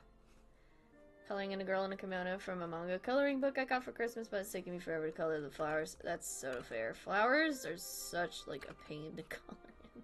Aw, man. I know. It was sad. Let's see. Since we're doing, I don't know. I'm struggling to talk. God, I'm sorry. I'm a mess today, dude. My throat's also bugging me because it's not because I'm sick, it's just because I've like, I guess I've just been, my voice is just hoarse today, I guess. I haven't really been talking a whole bunch today. Conspiracy corkboard from the Marble Hornet stream really traumatized us. I deleted the corkboard, sadly, from the Marble Hornet stream. I thought it was a useless asset on the OBS. On OBS. So, I deleted it. So, we no longer have the conspiracy corkboard anymore, which I'm sorry. I needed to delete it. I'm sorry. I needed to make room and make it less laggy. You can call me Matt. It's my pen name. Or if you would... Or it would be if I ever actually published anything. That's fair. For courtesy reasons, I like to call people by, like, the names that they prefer, or the names that I see are, like, screen names. So I guess I was just like, oh, that's impolite of me to say Matt when your screen name is Maddie. Sorry. I'm trying to be nice. The photo of Jay you used still makes me lol. I think I still have it somewhere. You have Furby? Because why not? It's my little guy. That's Sherbert. That's my little friend Sherbert. He's my buddy. He's been on the channel for a real long time. Also, hello, welcome to the channel, by the by. Okay, you know what? I'm gonna real quick go get a lozenge just preemptively. So here's the BRB screen. I'll be really quick. I promise. BRB. See you in a second.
Okay, I'm back. Sorry. I literally told you guys it would take a second.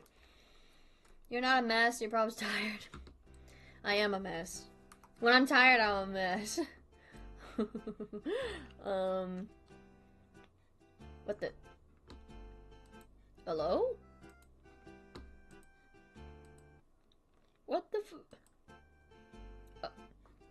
what? What? Where did the music go? What the? Are you guys getting music?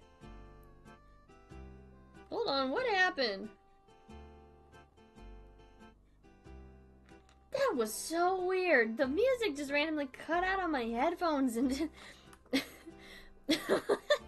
was really weird. I was like, what the what? Huh? Oh, uh-oh. Tablet! Uh-oh. Why is everything breaking? What is going on? What is happening? Everything is breaking. What the? We just do it. That's so weird. What is happening? Why is technology failing me today? Just when I needed. Good God, dude. Everything's breaking. Oh my gosh. Alright. Let's see. I don't have much in the way of, Beatles stuff to talk to you guys about still. I'm almost done with the ginormous fucking book that I've been reading. 150 Glimpses of the Beatles. Which has just gotten...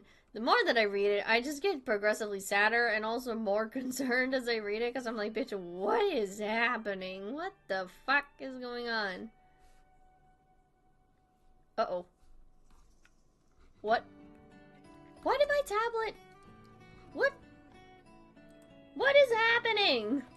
What is going on? Hold on.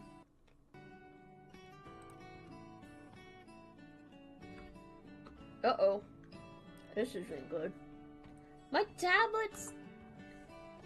What is going on? Hello? What is going on? I lost sight of the music again.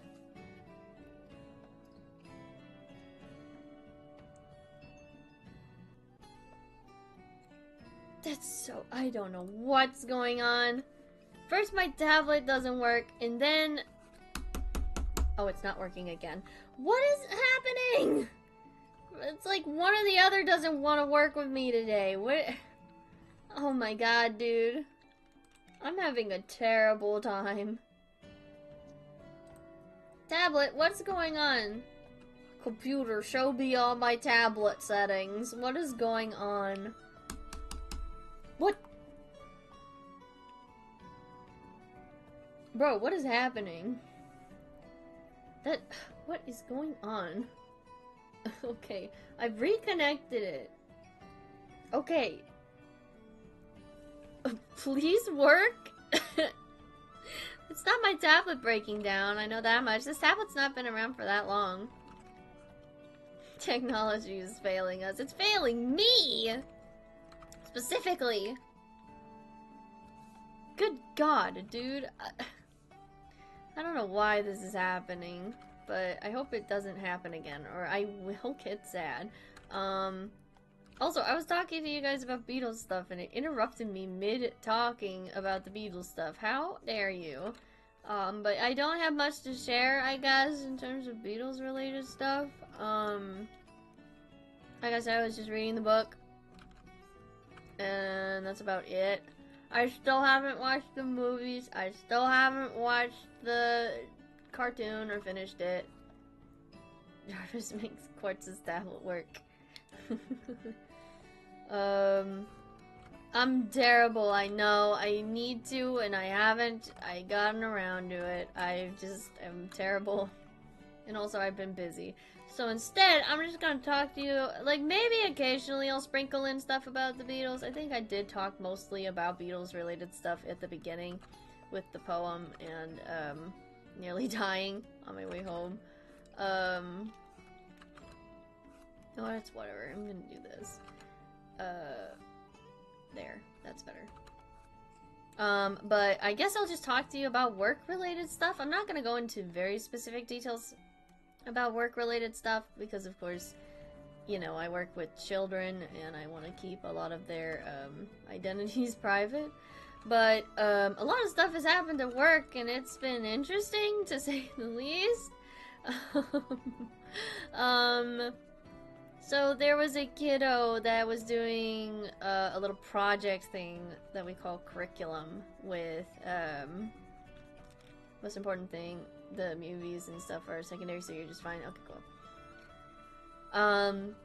So I was helping her out with curriculum related stuff, like project related stuff, and we connected, which was nice. We got talking, and I learned a little more about her because out of all of the kiddos, I think she's the one that like I was worried about the most, because I was worried that she like didn't like me, and the only reason I worried about that was because I was worried she wouldn't listen to me, because she had this interesting like approach to how she would interact with me, wherein she would just like, I don't know, like roll her eyes or just not listen to me or brush off what I said as like not serious.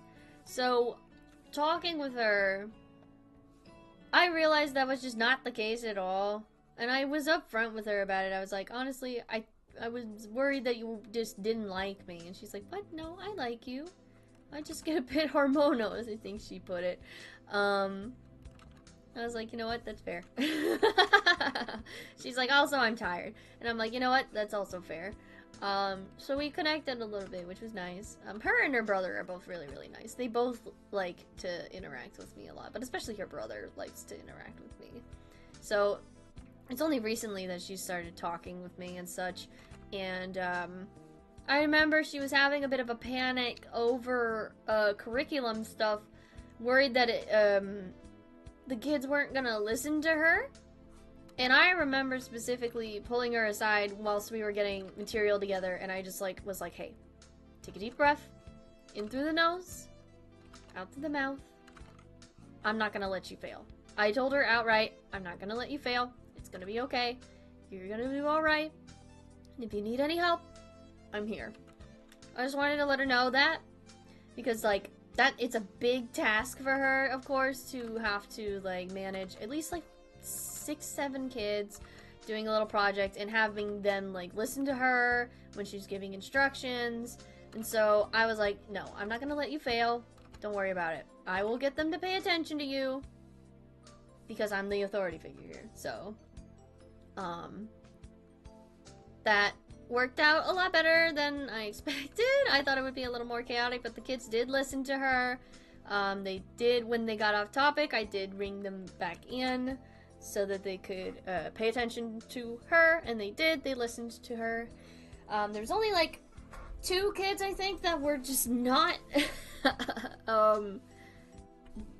following directions properly. One of which was just, uh-oh, what happened? Oh, I did it again. God damn it. One of the kids was just not doing it properly. Oh, that's weird. You know what? I'm just gonna plug my tablet up. I'm not gonna fuss with the Bluetooth anymore. But yeah.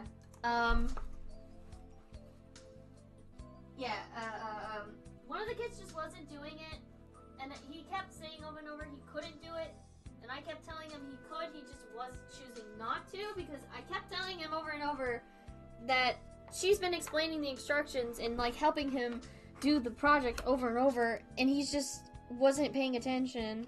So we had a bit of a situation there, and eventually he just like dropped out, and the other one was just like, she was just like not listening, but she did have to leave early, so I guess that was a benefit, so she just didn't stick around long. But yeah, it was very kind of you. I need someone like that to help me with my groups. Look, I've been through the ringer when it comes to group stuff like that. So especially with her, I think she's like 10. She's a very young kid. Whoa, that's delayed. Hold on. Gotta fix my headphones again because everything was, the sound was delayed, and I was like, wait a minute, that's not right. There we go. So yeah, I get it. I get being 10 and trying to make sure everything goes swimmingly. So yeah, I helped her as best as I could. And, there's something interesting about her in specific, too. She's fascinated by my face. I don't know what it is about my face specifically that she's fascinated by. Because I wear a mask, right? To work. And all the kids keep asking me why I wear a mask. And I keep telling them over and over that I have immunocompromised people at home. And I do not want to get anybody sick. So I wear a mask so I don't bring sickness home to get them sick. Right? And so, after I say that, of course, they're like, okay, that's fine. But for some reason, this specific girl is fascinated by my face. So much to the point, she keeps asking me to, like, take down my mask to see my face. Which I do. I sit away from her, though, so I'm not, like, up close to her when I do it. But, she just keeps asking to see my face sometimes, and she's just like, huh, okay. I don't know why. I guess it's just like a little kid thing to just, I guess, because I don't show my face all the time. But it's still pretty funny, that she keeps asking me to see my face. The other day she asked me if, she could see my face without my glasses, and I did. I showed her my face without my glasses, and she was just like, whoa, you look like a completely different person. And she's like, you also sound different without your mask on. I'm like, yeah, I know. Mask is awesome. You get to be the most mysterious person in the room. Like, fuck yeah, I guess I do. It's very funny. I love it. But it's also just a little bit confusing in a way. Like, I don't know what's so mysterious about my face, but sure, you know what? I guess.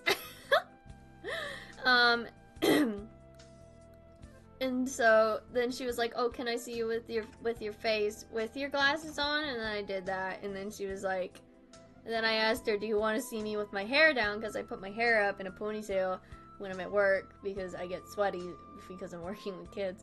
And she was like, "Yes, I do." And I did that, and she was like, "Whoa." She just had a moment. She's like, "Whoa." And I was like, "What?" And she's like, "You look nice." And I was like, "Thank you." She's like, "You should do that more often." I'm like, "Thank you." Did she expect you to be like that yokai with the mask? I have no clue what she expected from me, honestly. I don't know what she expected. Excuse me. It's kind of amusing, honestly, that she keeps asking to see my face, even though I've shown her like time and time again. I guess it's that little kid brain where she just forgets after a short while. But it's just endlessly amusing to have her be like, "Oh, can I see your face?" like for multiple weeks in a row. Thank you. Well, you're my girlfriend. Of course you think I'm cute. Yeah, I don't know. It's just funny. It's amusing. But I will oblige every so often. I'm not gonna do it every single time, of course, because, you know, I don't want to get sick. But, yeah. When you out my hair... My hair out, I look like a 9-year-old boy. I cannot fucking stand it. Oh, when you put your hair up, you look like a sweetest child I've ever heard of. All the kids that I work with, honestly, are very sweet. I think there's only one kid that's a stinker, and, like, he's just, like, eager to please one of the people, the other person that I work with, who he's, like, known longer than me. He did compliment my drawings one time, which was nice. I don't think he's a bad kid, necessarily. I just think he's one of those kids that, like, acts more on impulse and doesn't really think before he acts. I don't hate him, I'm just, like, I'm not a fan. I'm not a fan of his behavior, because he eggs on a specific kid, and that kid has anger problems, and it just makes me, like, cringe a little bit. She's so shocked after seeing your face and telling you look nice is literally so sweet. I don't get it, but I'm like, you know what, sure. I will oblige you because you are nice. Type was brutal. I'm so sorry. You're fine. Yeah. Let's see. What else? There's another kid that's like, I don't know what his deal is with me specifically, but like, he really wants to get my attention specifically, because I think he's caught on that I guess I'm not like a girly girl. A lot of the kids like misgender me, which is like to be expected because, I mean, I wear my like pronoun pin, but they don't quite understand they them pronouns. I'm more forgiving of the kids than I am of the adults.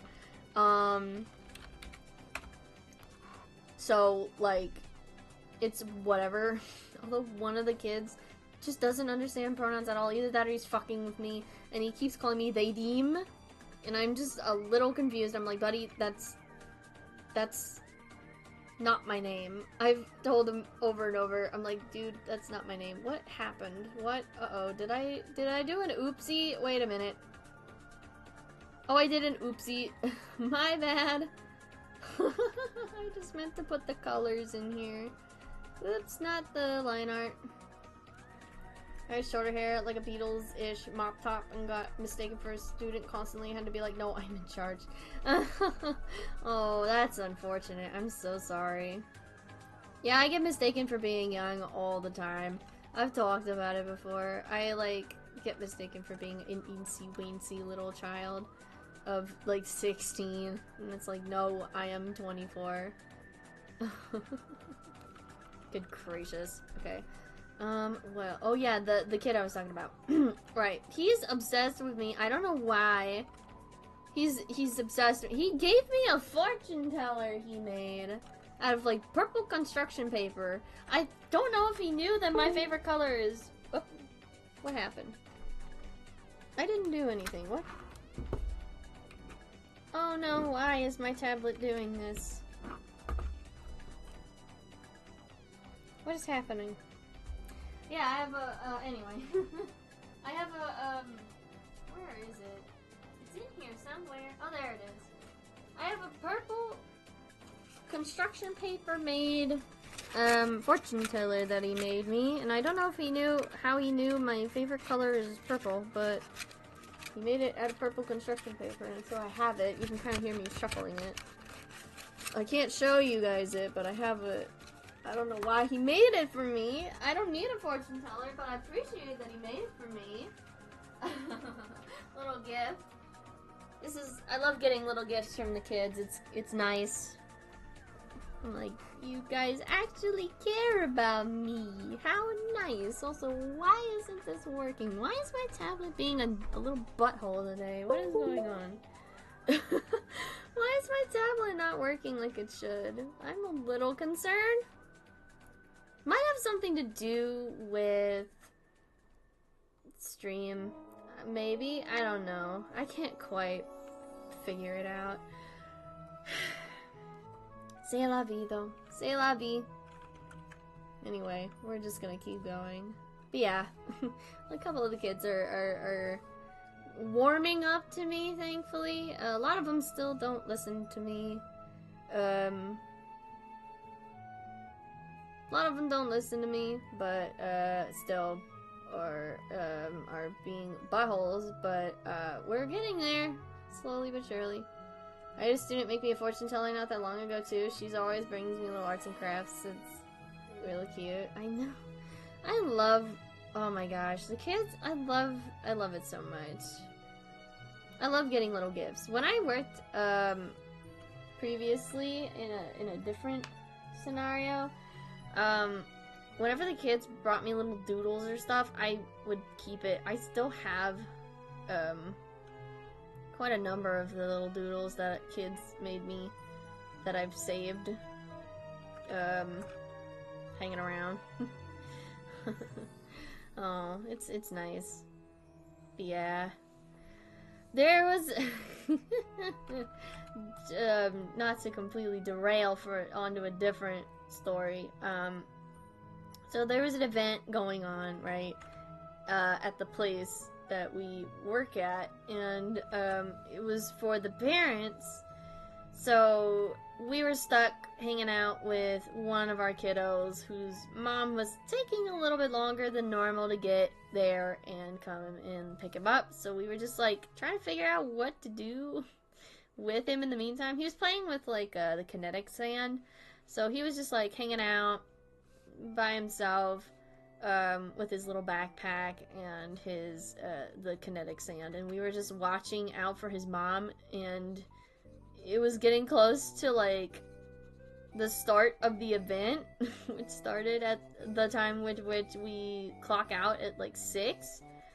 And we were like, where the heck is this kid's mom? Because we were surrounded by a whole bunch of parents, just sat at the front with this little tiny child and his little cute little keychain, and just like him, he was looking all over the place. He's like, where's my mama? And I was like, I don't know, bud. She'll get here soon. She's probably stuck in traffic. And he was like, I hope that my mama gets here soon, because I want to go home. And I was like, yeah, I know, buddy, but she'll be here soon, I promise. And we were just there confused the whole time, like, where the hell is this kid's mom? So we were just sat there so awkwardly waiting, and then eventually she did show up, thank God. And I was like, is that his mom? And it was, thankfully. And we were like, oh my God, thank you. And my coworker looks at me. After that, we've already put a bunch of the stuff away, so now it's just a matter of us getting out. And he's like, he looks at me and he just goes, let's get the hell out of here. And I'm like, yeah. Yeah, let's blow this popsicle stand. He was like, I'm just so sorry. Normally, we get a warning ahead of time when these kinds of things happen. That didn't happen this time, so I'm so sorry that we had to stay behind for so long. And I was like, no, it's no worry. I was just wondering when the hell that kid's mom was gonna get here. Oh, I missed my girlfriend's comment of bowl cut era when. Never. I'm never getting a bowl cut. Absolutely not. I'm not going mop top. Absolutely not. I would look horrible with a mop top. Anyway, but yeah, that was a very awkward situation. That was also the same day, by the way, that I almost died. So I had to go home in the pouring rain, listening to John Lennon as I was driving home, and almost died. Yeah, that day was bonkers. Bonkers day. Bonkers time. Happened this week too. Oh man. Okay, let's see. I will do Ringo next. All her hair is black in the screenshot, so it's like, you know what, I don't even think I'll differentiate the hair. Yeah, let's see, what else has happened at work that I could talk to you guys about? Not much, really, in the way of anything interesting, per se. Oh, yesterday, that same kid that gave me the fortune teller, challenged me to Foursquare, which I haven't played Foursquare in, like, over a decade at this point. So I was very, very rusty. I was like, oh, I don't know. I haven't played Foursquare in a while. And he's like, come on, just play some Foursquare with me. And I was like, okay, sure. And so we played Foursquare for a bit, and oh my god. They have, like, upgraded Foursquare on a level I have not seen in, like, ages. I was like, can we play classic Foursquare? And he's like, okay, that's the one with Zap, right? And I was like, what? He's like, Zap, you know, where you say Zap and you grab the ball before it bounces and you say Zap and get somebody out. And I was like, yeah, that's classic Foursquare, sure. I was, the whole time I was also just like, no, I don't, what? I'm too old. I was just like, dude, what are you talking about?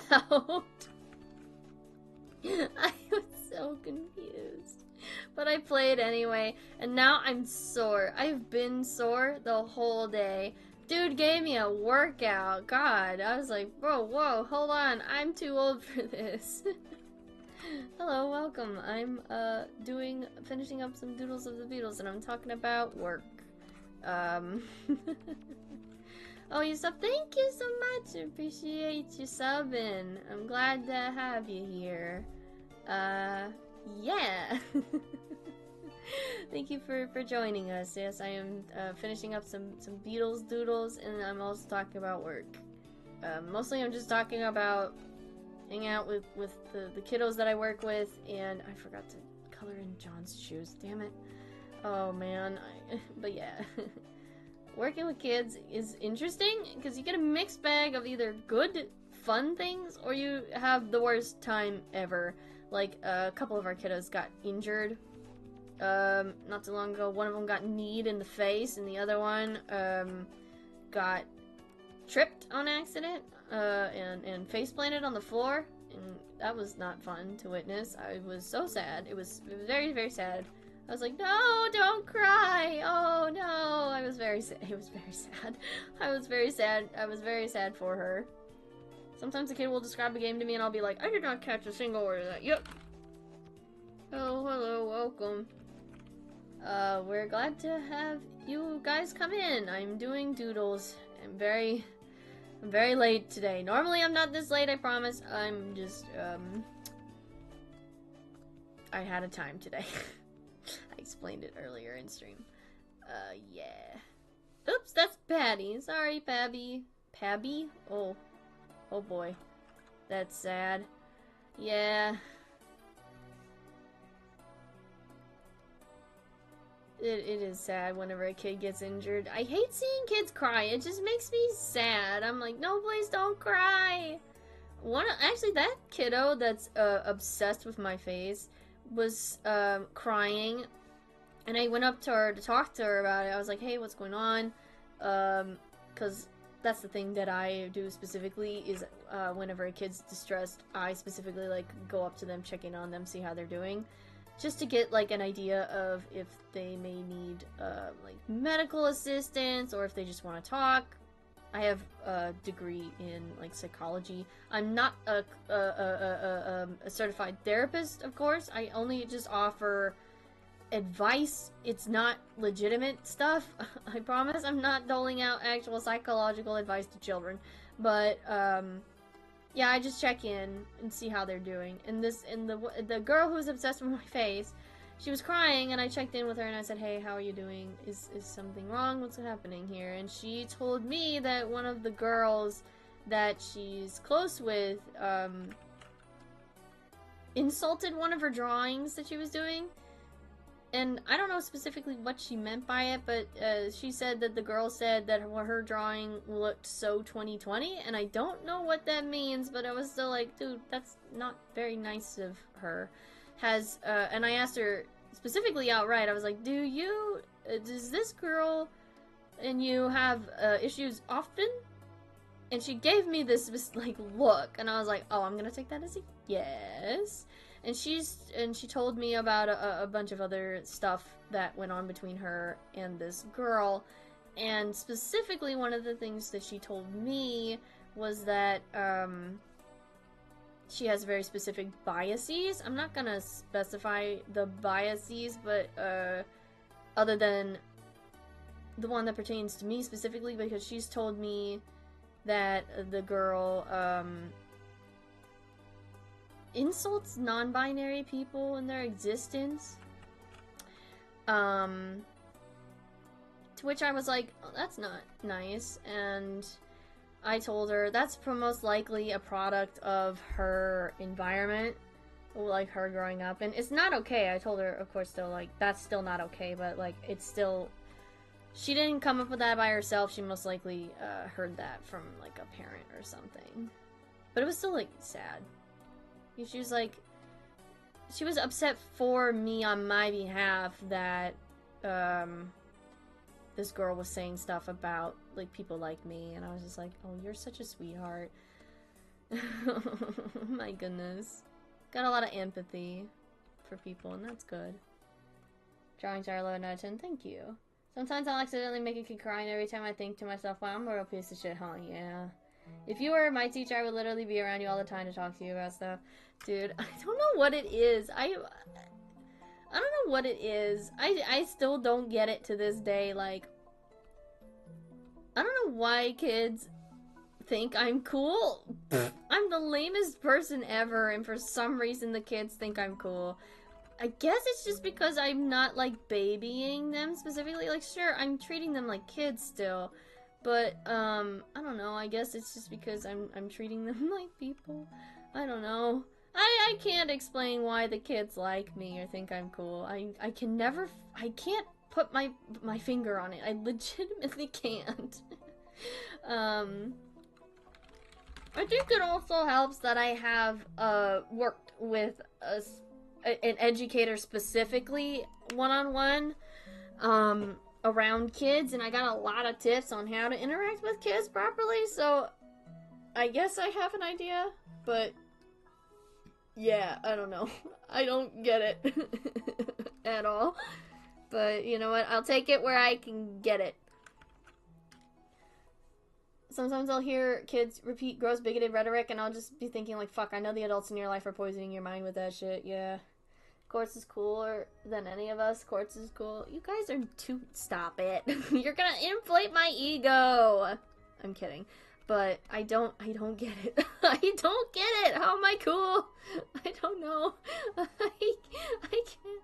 I've never been able to fathom it. Everyone's like, oh, you're cool. And I'm like, how? I'm lame. What are you talking about? Okay, hey. Hey, person in chat, don't say that, by the way. I don't know what you meant by that specifically, but, like, I work with children. That's my job. I work with kids, so I talk to them, but I don't like the insinuation of what that means. Kids seem to take a liking to you, and I have, sorry, hang on. There we go. Kids seem to take a liking to you, and I've been to a kindergarten class, and I did not expect them to like me that much, yeah. Kids, yeah. I don't know what it is. When I first started working with children, I did not expect any of the kids that I worked with to like me. And then by the end of the year, there were so many kids that were either, like, asking me for hugs, or, like, high-fiving me, greeting me by name, asking me for help, or, like, asking, yeah, me to help them with stuff. All sorts of things. And I just, like, I don't know. I can't fathom it for some reason. I'm just, like, I got this inferiority complex, I guess, where I'm like, oh, I'm not good enough for these kids. I don't know why they think I'm cool. I can't put two and two together. I legitimately cannot. Because I'm like, what? Huh? I'm cool? I guess it's also just because I have not been called cool until, like, this moment in my life. I've always been called lame. Always. So I'm trying to adjust to it, and it's hard. Maybe it's the way we talk to them or the way we interact with them. Maybe? I guess kids, in a lot of instances, respond well when... to people who aren't specifically their parents, like, in a position of, like, caregiver or, like, an educator. If they respond well when you specifically, treat them with respect. I guess that is the keynote there, is respect. I treat them with respect. Every single kid that I worked with, I treat with as much respect as I possibly can. And just talk to them. If they have questions, I'll do my best to answer them. A lot of the time I have to say I don't feel comfortable answering that. Is that okay? But a lot of the times I will answer their questions if they have, like, things that they're curious about. Because, like, might as well. I mean, I don't know. They might get the information from the wrong place, which is why I'm specifically like, hey, let me give you the information. But if I don't have the answer, then that would be a good time for you to go look it up for yourself. You know? I interact with the kids how I wish adults interacted with me as a kid, which is some people respond to and others don't. Yeah. I guess it really just depends. I don't know why this armrest looks different than the other one, but, like, you know what? We're rolling with it. I'm too lazy to fix it. and I'm tired, and we're just gonna leave it. Oh man. Yeah, that's been work. I don't know much else I can say. Has there been anything else really that I can talk about? No, I don't have much else I can talk about when it comes to work. I cannot draw the interior of a car. So this is the best we're getting! So yay! Yippee! I'll put my signature in the corner, I guess. This was the reference photo, I'll delete it. I'm gonna put me a little signature. Oh shoot.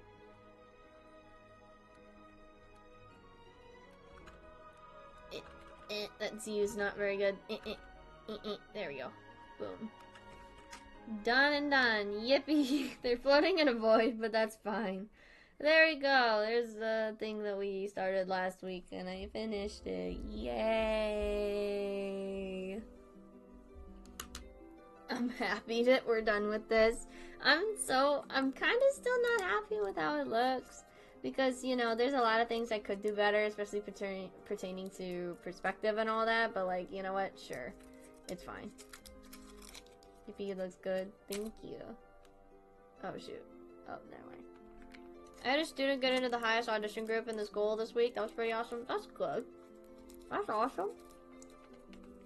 Happy to hear that. Yippee. Yippee! Alright, now that we've finished this, let's do some more doodles. Which is, what I've specifically been doing at work. I just get a scrap piece of paper and I just draw at work. Sometimes the kids will watch me. Other times, most of the time they won't. But a lot of kids like to watch me draw, which is fun. Looks lovely, they look so cute. Thank you. I love doodling. There's one kid in specific that loves to just ask me questions about my drawing process. The girl who's obsessed with my face, I love calling her that. I know, like, she has a name, but I'm not gonna tell you guys her name for obvious reasons. So she's just gonna be called the girl who's obsessed with my face. I'm so sorry to that one in specific. I found out she wants to be an art teacher when she gets older, and that made my heart so warm. I was like, oh my god. The dream of being a teacher, let alone an art teacher, is still alive out there in the world. Oh my god. I will make sure that you don't lose hope in the world like I did, and become jaded and learn that that might not be as lucrative as you think, but I will make sure I nurture that dream of yours so that you can have hope in it. Please don't give up on art, I beg of you. Please don't become me. But that just made me so happy. I was like, oh my god. Yes, you will be an art teacher. Yes, please. That was such a beautiful, wholesome dream to have. I know. I was like, oh my god. I told her I also wanted to be like an artist when I grew up. You know, that's changed in the years since. But, I told her that was a good dream to have. To become an art teacher. I hope she becomes an art teacher when she gets older. She would be very good at it, I think. In my own little opinion. But I will foster that dream of hers and encourage her every step of the way because she deserves to have a good future. And not be jaded by life like what happened with me. I got real jaded. I got jaded real young. And learned that my dreams of doing what I want to do are not gonna happen. So I just kind of gave up. So I'm not gonna let that happen with her. I really also keep forgetting to, like, invite her to draw with me. Because I draw, like, a little bit before they go off and do group stuff. I keep forgetting to ask her, like, hey, if you want to do a group, like, if you want to draw with me, you can, because she's told me she likes to draw, like, manga stuff, and I was like, oh my god, please. If you want to hang out and draw, I'm, like, right over there. Come hang out with me. We can draw together, and I can give you drawing tips. I, like, internally nerded out, because I'm like, oh my god, wait, I can pass on drawing tips to you. I love doing that. I love passing on little drawing tips to, like, the younger generation. I'm like, dude, wait, no, hang on. I got all the cool tips for you to help you draw good. I'll have to remember to do that. Ask her if she wants to draw with me sometime. Because all the kids are invited to, like, draw with me, of course. I'm not, like, trying to shut myself off from the kiddos. I'm open to doing whatever they want to do, absolutely, but, like, when I'm drawing, if they want to come over and draw with me, they are open to do that. I have no qualms against it. They can grab a piece of paper, just head on over and be like, hey, can I draw with you? And I will say, absolutely. I used to love trying to draw manga, absolutely. Yes. I mean, me, when I didn't start drawing manga-related stuff, I think, until I was, like, 13 or so. Until I really got into anime. But, yeah. In art class, all our teachers were like, no, oh my god, yes, my art teacher was like that, too. When I did art class, like, assorted, in high school, specifically, I think my middle school teacher didn't really, say anything about it, because it wasn't, super mainstream at the time. But by the time I hit high school, of course, anime was like all over the fucking place. Or my high school art teacher was like, don't draw anime. And I still did anyway. Because I didn't care. That was my art style, and it still is. I can't get out of drawing the anime eyeball. I'm sorry, okay? I learned how to draw eyes that way, even though I'm perfectly capable of drawing a regular eyeball with eyelashes and shit. I don't want to because I don't care. But yeah. There was something I was gonna talk about that I remembered and then I forgot immediately. God. No, my thought. Come back to me, thought bobble. Bro. Damn it, I lost it. Aww. Yeah, all the kids I work with are nice. They're great kids. It's like a very small batch. I think the only time it gets chaotic, other than like group time, is and outside time. I bunch those two together. Is snack time. Oh my god, trying to get snack together for like 20-something kids is a fucking nightmare. Oh my god, the Quartz art style is iconic. They were wrong. The future is now. I know. God, it just reminds me of the girl that the little 6th grade girl who loved to talk with me about anime from my, like, previous job. I think I told you guys about her. She's very sweet. She loved to talk about anime, and I gifted her a little picture of, her favorite character, Mob, from Mob Psycho, as, like, a little parting gift. And I hope she still has that. I hope she's doing well. But she loved to talk to me about anime and stuff, and she, like, yeah, warms my heart. I'm not big on anime much nowadays, but, you know, I'll still talk shop with kids about anime and stuff. Yeah. Anyway, my brain is everywhere. I had a thought, and then I was gonna talk about it, and then I forgot. I'm so scattered. Anyway, I think that's actually it for job stuff. I think I've gotten across everything I need to talk about for the time being. Let me draw this hoodie, please. Yeah. Shucks. Well, now what do I talk about? Oh, I guess I could talk to you guys about, I'm trying so hard not to talk about the Beatles all the goddamn time, because I made myself insecure again, because, like, my girlfriend is very sweetly put that I talk about the Beatles all the time, and I misinterpreted what she was talking about to mean that, oh, I talk about the Beatles too much. That was my fault, not her fault. That was my fault for misinterpreting what she said.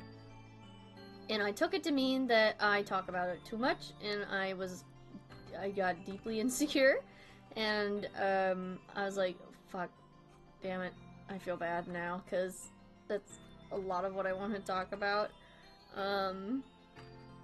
because, like, that's my biggest hyperfixation at the moment is the Beatles, but, I feel bad. I feel like I'm being obnoxious a lot. I'm like, ugh, the only thing I can seem to talk about are the Beatles, and she and I had a talk about it. We did. I told her, you know, about what I brought up what she had said, because I was losing sleep over it, and she was like, oh no, I'm so sorry, that's not what I meant, I meant it in this way, and I was like, okay, I'm sorry for misinterpreting you, I did not realize that's what you meant, and we worked it out. She was like, I'm so sorry, I didn't mean to make you feel bad about the thing you like, and I was like, no, it's okay, I just misunderstood what you were talking about. We're all good though, we're all good. And she was like, do you feel better now that we talked about it? And I was like, yes, I do. I'm so sorry. And she's like, no, it's okay. I'm so sorry how I worded it. And I was like, no, that's not your fault. That's fine. But now I even though I worked it out with her, and I don't feel bad about it with her, I feel bad in general. I'm just like, most of my streams, not like these past few streams, have just been about Beatles related stuff, so I'm just like, well, looks like I need to try to change the topic. This is a hyperfixation safe zone. I know. There's a stream that I did forever ago talking about a bunch of hyperfixations that I've had in the past, where I was like, oh, you're fine to have hyperfixations and stuff. It's like a safe zone for you guys to talk about this stuff. And well, I don't know. I don't put myself in that, like, area, because I always feel like I'm being a bother. I always do, no matter what. I'm like, especially with half the stuff I talk about, I'm like, dude, nobody gives a fuck. No one cares. Why am I talking about this? Especially with last stream too, where I went on a tangent that, like, was talking about, you know, don't idolize celebrities and celebrity culture sucks, and, you know, I was talking about, I don't know, I sounded really preachy talking about, you know, to not super idolize the Beatles, because they were not good people. I don't know, I just felt like I sounded preachy, and I was like, damn it, man. You know, I'm over analytical of myself, so I'm like, well, fuck. You know?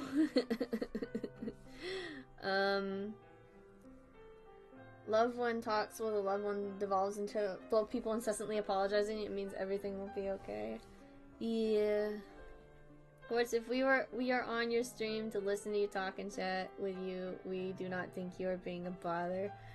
I know, but, like, I have paranoia brain where I'm constantly like, you guys are just saying that to be nice. You guys don't actually want to hear me talk about this stupid fucking band from the 60s. You know, I'm so paranoid. I'm so wrapped up in my own paranoia. Most likely because, I have some not good experiences in the past with, talking about hyperfixations and stuff, to people. Because, like, admittedly, there are a lot of people out there that say they care and love to hear people talk about their hyperfixations, but really they just don't give a fuck, and, I'm guilty of having done that in the past.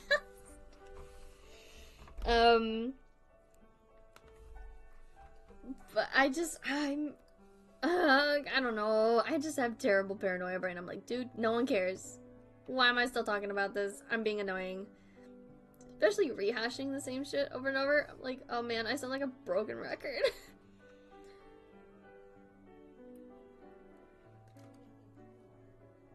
Oh, my mom's home. I was like, what the hell's going on outside of my room? Hang on. It's circa me 2019. Oh, whoops. Sorry. Hang on. Real quick, my mom's home. I'm gonna go say hi to her real quick, and I'll be right back. We'll finish up the doodles in a second. BRB? Hang in there, folks.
Okay, I'm back.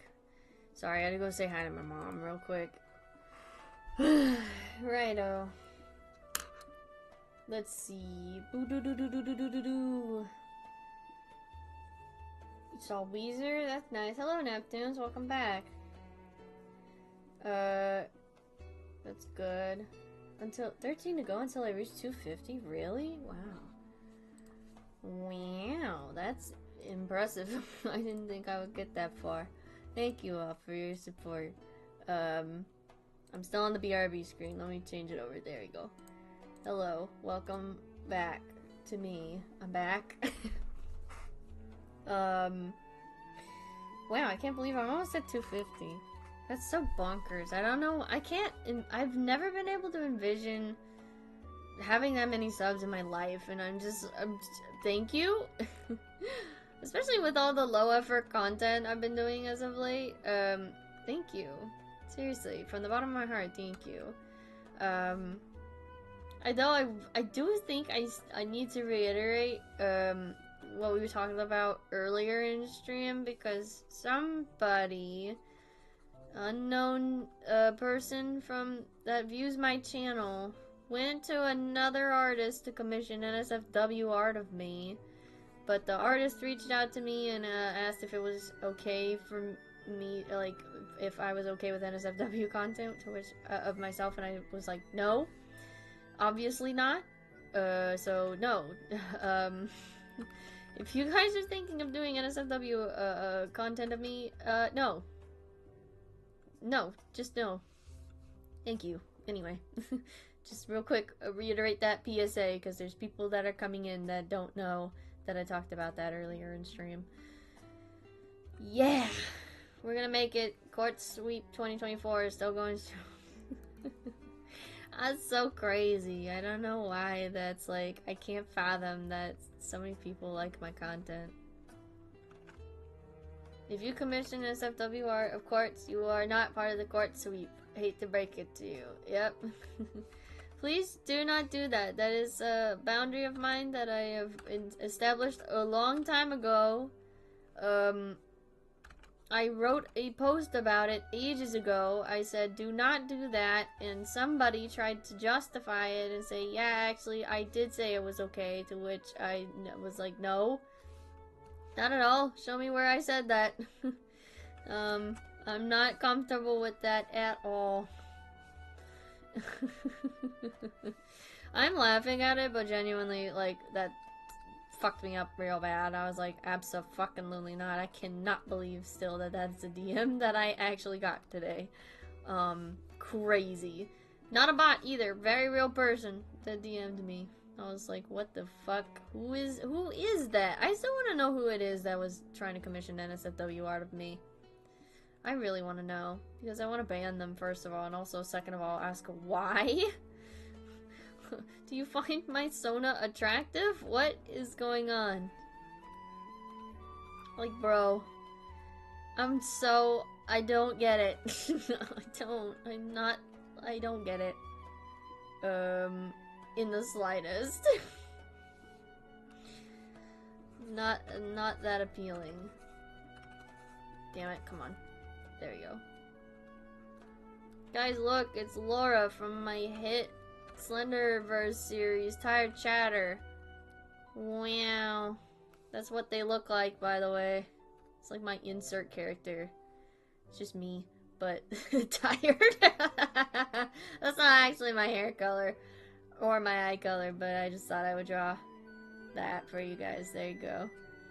Makes me feel extra sympathy toward folks like Jada Animations. That shit must be so oh my god, you dude. Jaden Animations and any other people who do animation stuff that get this shit all the time makes me, oh my god. I said this before, but like, dude, this is the type of stuff that makes me not want to be on the internet. Like, oh my god. Sleepy Queen. Sleepy friend. Love them very much. Laura looks just like 17-year-old me. That's crazy. LOL. Oh shit, sorry. No, yeah, I did name my alter ego after Laura Palmer from Twin Peaks, because I was in the throes of a Twin Peaks hyperfixation when I made this, and now I've bounced off to a different one. I'm in a different hyperfixation completely. I've completely abandoned my roots as a Twin Peaks enjoyer, and I don't know how to feel about that. Who do I want to draw? Love that one of the kids asked me one time, it's like, how do you get the images on there? It's like, well, I just do, like, I picture, there's a picture that comes into my head and just right onto the page, and they're like, wow, really? And I was like, yep, just pops into my head, and I draw what I see in my head, and they're like, wow. Like, yep, that's kind of how drawing works. Let's see. My favorite thing to draw as of late is just, speaking of the Beatles, not to immediately be annoying, my favorite thing to draw as of late is John Lennon with long hair. I don't know why. I've drawn so many Johns with long hair. I cannot tell you how many I've drawn. He's just so fun to draw with his long hair. Like, I don't know what it is specifically. Yes, I'm just doing busts, by the way. I don't care to draw. I'm not interested in drawing other like full body drawings right now. So it's just busts. Because I'm lazy, and it's late, and I'm tired. John here. Yeah, he's just, like, got the really fucking long hair, you know? From, like, I want to say the Get Back era, but it's, like, God, he had real long hair at one point, though. Get Back era John, but also, like, a specific era John. But... of course, I thought you hated long hair, John. I do hate John with his long hair. I do, but it's fun to draw. I can't explain why. Like, okay, here's the thing. Drawing John without his long hair is a weird concept to me nowadays. I don't know why. I can draw John without his long hair. I struggle with it, but like John with his long hair is just fun to draw. I hate him with his long hair. I do. He doesn't look good with it. Controversial opinion. I don't like his long hair. But it's fun to draw. I gotta give him nice long loose hair because I like drawing long hair. Okay. White Album through Abbey Road, and a bit after the breakup, he had that hair. Yeah. That's what I thought. Oh, speaking of Abbey Road, it was Abbey Road's, like, 55th anniversary, I think, like, a little bit ago. Happy birthday to, like, the most well-known album in existence. The most, popular album in existence, I guess. With, like, the most iconic album cover of all time. I was actually... why does it keep doing that? I was actually listening... I've been listening to a lot more Abbey Road songs as of late. But the one I've been listening to on, like, loop the most as of late is, You Never Give Me Your Money. Someone on Tumblr made a post that was like, listen, I'm gonna need you to pull up Abbey Road, okay? And I'm gonna need you to put, You Never Give Me Your Money on loop, okay? Just do it for me. And I was like, okay, and I did. And I haven't been able to stop listening to it since. It's a good song. Admittedly, I'm not a fan of, like, the latter half of the song, except for when it gets to, like, the 1, 2, 3, 4, 5, 6, 7, all good children go to heaven, like that part, toward that part. But the very beginning of that song, I'm like, dude, I would listen to the whole thing if it was just exactly like that. Love that fucking song. It's very good. Oh no, your headphones are dead. No. His long hair looks better when he pairs it with a beard. It makes him look like a wizard. Without the beard, he just looks like a true crime dad who killed his entire family.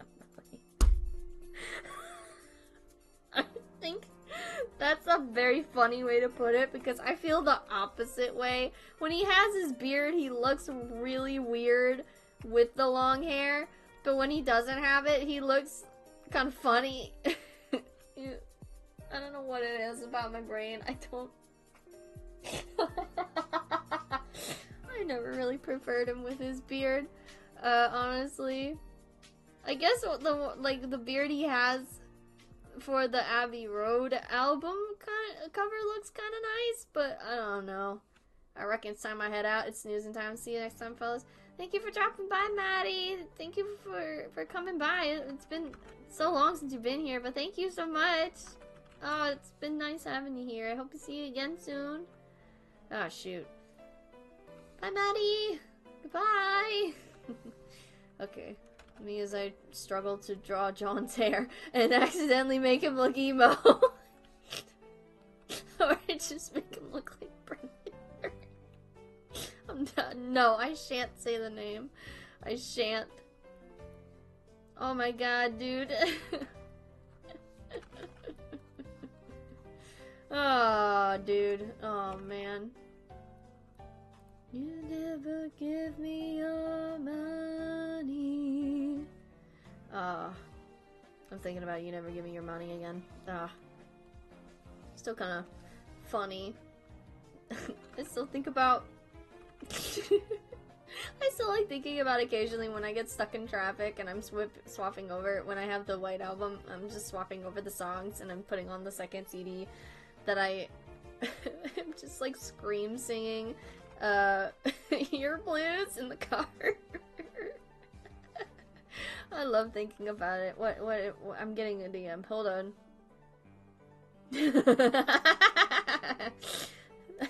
My moderator Leah has given me a wonderful meme of a sign that says men working except John. That guy does nothing, and it says Beatles.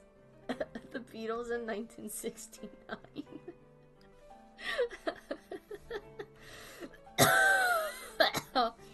Oh my god. You're not wrong. Oh fuck, dude. Oh, wait. Can I... Hang on. I want to see something. If I have it. Hold on. Do I have it? I may or may not have a GIF that will, appeal to my audience. That's not what I wanted to look at. Hang on. Okay, thank God. I'm not sharing my screen. For specific reasons, I'm not sharing my screen. Wait, hang on. I forgot I have a tag specifically for gifts. That's just Linda. Linda, my beloved. It was Linda's birthday not too long ago, too. Oh, I forgot. It was like 4 days ago. Happy birthday, Linda, by the way. Linda McCartney, my beloved. That's Paul doing hip shimmies. That's not what I wanted. Why do I not just have this GIF available, bro? What the fuck? There's a specific GIF of Paul swinging around during the Get Back era where it's like, dude, his ADHD took way too much control and he's just like swinging.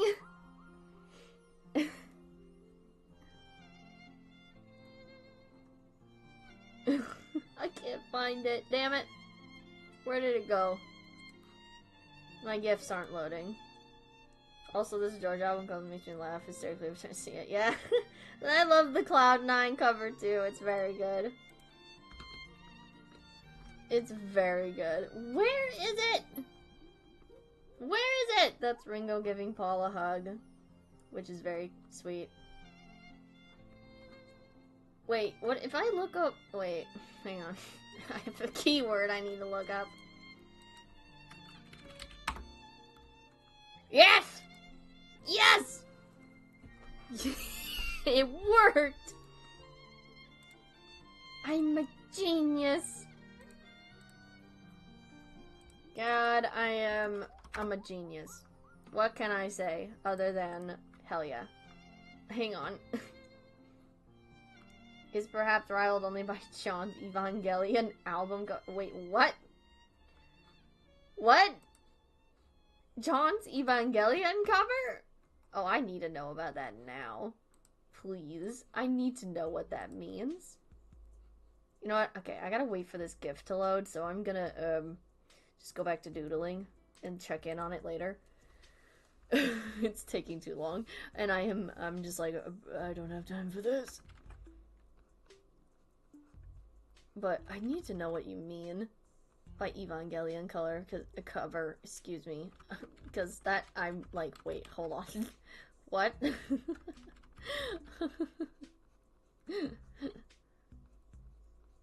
Oh man. Album covers? I just realized I left my phone at the library. Oh no, that's not good. Dude, I had to do reprints for my fingerprints again, because they were rejected again. And I very nearly left my ID at the fucking fingerprint place, and I remembered, like, halfway out the door, and I was like, wait, my ID. I can't drive without it, so I had to go get it again. So that was a time. I'm so forgetful too, so no worries. Hang on, what is this? Great artist steal. I cannot believe that John Lennon fucking stole the thing from Evangelion. Whoa, what happened here? Well, it busted. No. Why did it break? It broke. The GIF broke. Uh-oh. I broke it. Oh, there we go. Okay. Hold on. We're getting somewhere, everybody. I'm getting you guys the GIF. I really, really want to show you. It's loading. It's gonna take another minute because of course Tumblr is so fucking slow with everything, and I'm like, bitch, I just want my GIF. That's all I want. I hate the fact I'm so forgetful. It's annoying. Dude, me too. I have memory problems, so like every time I forget shit, I'm like, ugh. And I feel so bad. Because, like, I'll be talking to my girlfriend and she'll be like, hey, do you remember this thing that you said? And I'm like, nope. I do not remember it at all. And she's like, really? How do you not remember? And I'm like, it's my memory problems. What can I fucking say? Ah! My, Okay, there we go. Successfully saved the GIF that I was, searching for. That took far too long for me to get a hold of. Jesus Christ, dude. Alright, hang on. I need to show it to you guys because I love this fucking thing so much. It's so funny.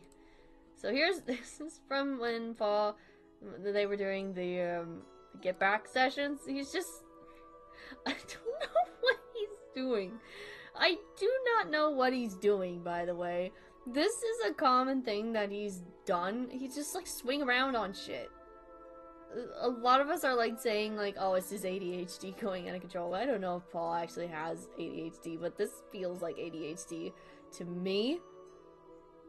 Just like, I need to do something. I need to get myself to do something. Either that or he's just really fit and he likes to do that. Anyway, I just wanted to show you guys that because I like that GIF a lot. Anyway, I have a lot of Paul stuff saved on my computer. I have a lot of pictures of Paul on my computer. Don't ask why. Don't ask why. I don't know why I have pictures. I have so many pictures of Paul on my computer. I genuinely can't explain it. I have a picture of Paul seductively sipping on a coconut. Will it ever see the light of day? Maybe. If you guys want to see it, I can show you. But for right now, it's in my vaults. God forbid a guy plays on the monkey bars. Like, I know, he's just goofing off or whatever, but it's just like, damn, buddy. Me too, though. I'd love to swing around on a fucking... That's not even monkey bars, I think. Those were like fucking construction, what are those things called? Scaffolds? I think those were scaffolds. That was scaffolding in a building, and he was swinging off of them for no reason. I don't know why he was doing that, but also he had a hole in his pants, in case you didn't see. But yeah. Anyway, I have a few pictures of Paul saved on my computer. I have a set of photos saved on my computer that went popular on Tumblr of them sitting fucking really weird. Like, we all know John sits really fucking weird, but I have a whole bunch of other, like a couple other, not a whole bunch, like a couple other pictures of the other Beatles sitting weird. Because I was like, there's no way it's just John. Because I saw a picture of Ringo sitting weird, so I was like, okay, there's gotta be other pictures of them sitting weird. So I just have like 4 pictures of them sitting weird. I'm gonna show you guys some of the Beatles pictures I have saved on my computer. Some of them are normal, the other ones are like, what? Why do you have these? it like ranges from like, oh, that's a normal thing for a fan of the Beatles to have, to be like, why do you have a picture of Paul McCartney sipping on a coconut seductively? To which I say, why don't you have a picture of Paul McCartney sipping on a coconut seductively? Maybe I'll show you a couple when we're finishing up these doodles here. Bisexual people can't sit normal. The original one. Yeah. God forbid. Yeah. I think I captioned that Tumblr post, the one with them not sitting properly, as I like to call this set the floor I hardly know her, and then in the captions I put, AKA, if they can't sit straight, you know. Basically insinuating you weren't straight. It really went popular, though. It's like 400 something notes on Tumblr, and I was like, damn, you guys really like that one, huh? I don't know why. I don't know why people liked that one so much. It was like, oh, okay, I guess, sure.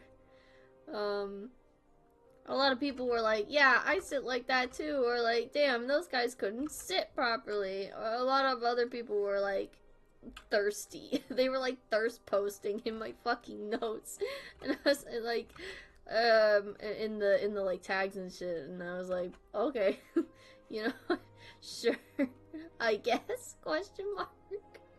It was very funny. It went on for way too long, though. I still get residual notes here and there, but like I haven't, like, since then it's like slowed down, thankfully, but I'm like, damn, I got way too much attention from that post in specific. I didn't expect it, because my blog is so casual, and I don't intend for like anybody to like see my posts except for like my beloved mutuals. I forgot to tell you guys this too, about my my Beatles ventures. I've joined a Beatles book club. My first ever book club, and it's about the Beatles. But one of my mutuals had a post open that was like, hey, is anybody interested in joining my Beatles book club? We're gonna read a book every month that's Beatles related. And I was like, fuck yeah, and I joined, and now I'm part of this Discord group where we're gonna read a Beatles book every month, and we're gonna start this coming October, and I'm very excited about it. I was like, fuck yeah, I love reading, and I love the Beatles, so this is gonna be so much fun. I'm so excited. I've always wanted to join a book club. This was the perfect opportunity. So I'm very, very excited. Beatles book club, well, yeah, I know, I was so excited. I was like, let's go, Beatles book club, fuck yeah. I think we're gonna be reading Hunter Davies, one of Hunter Davies' books, I think. What one? Actually, let me look what book we're gonna read.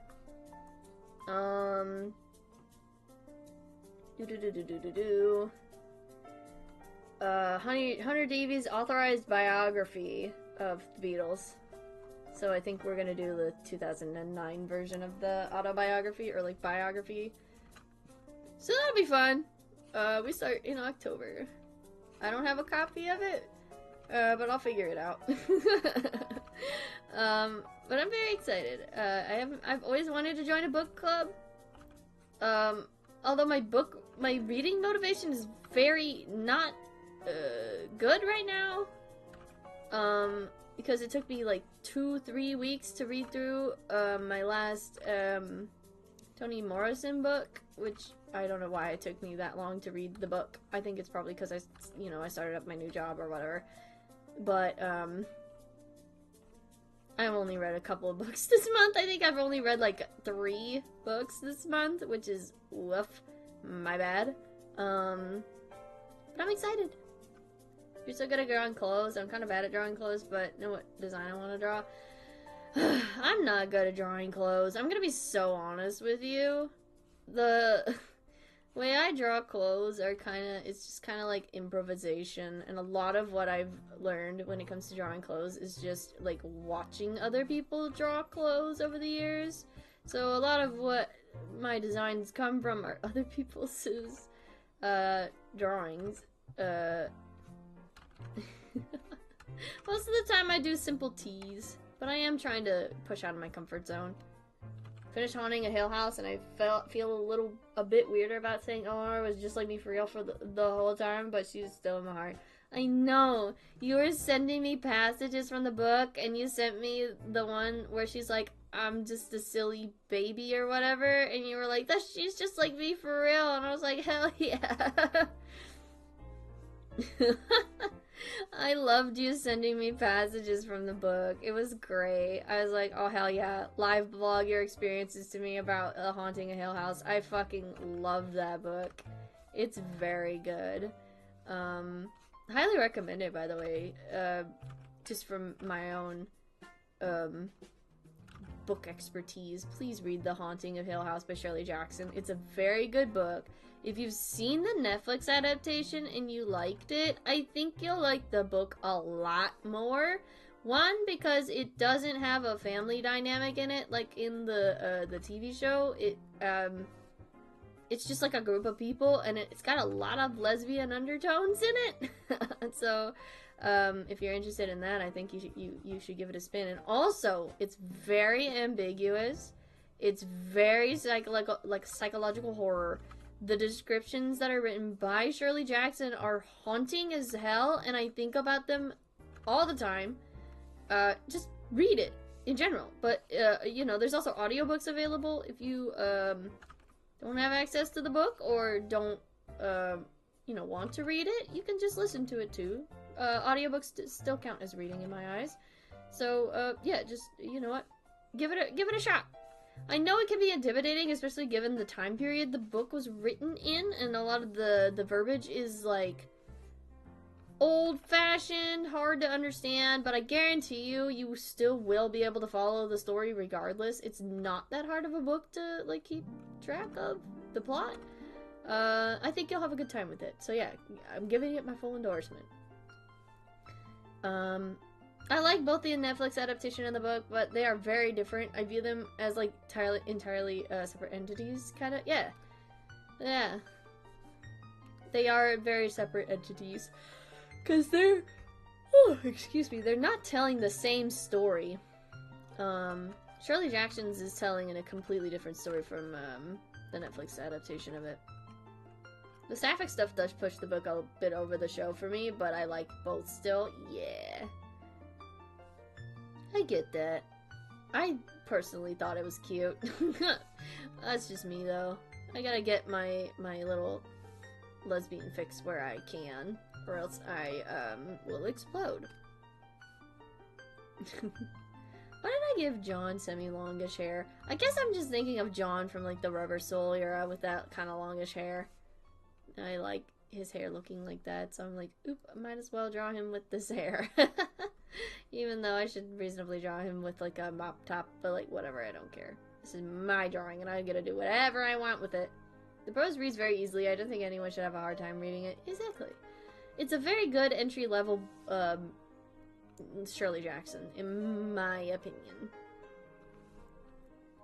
You should also read The Lottery by Shirley Jackson. Just read her in general, please. She's very good. Very good author. Love her a lot. Sapphic stuff means I like it more. Oh, right, yes. I love the sapphic stuff, give me more. Exactly. Me, yeah. We gotta get, it needed more. Miss Shirley Jackson, I'm pretty sure she's dead. Miss Shirley Jackson, from the grave, give me more sapphic stuff, please, and thank you. It just possess me, and I will be your conduit. I will write more sapphic books for you. I will be your pen. I just need more of it, please and thank you. Inject it into my veins. He looks like a conniving little guy. I'll admit, I think I made John a little bit like a cat. He looks like a freaking cat. Like a conniving cat that's like gonna push over my bookshelf or something. Thomas the Tank Engine. I drew that last time for like a split second.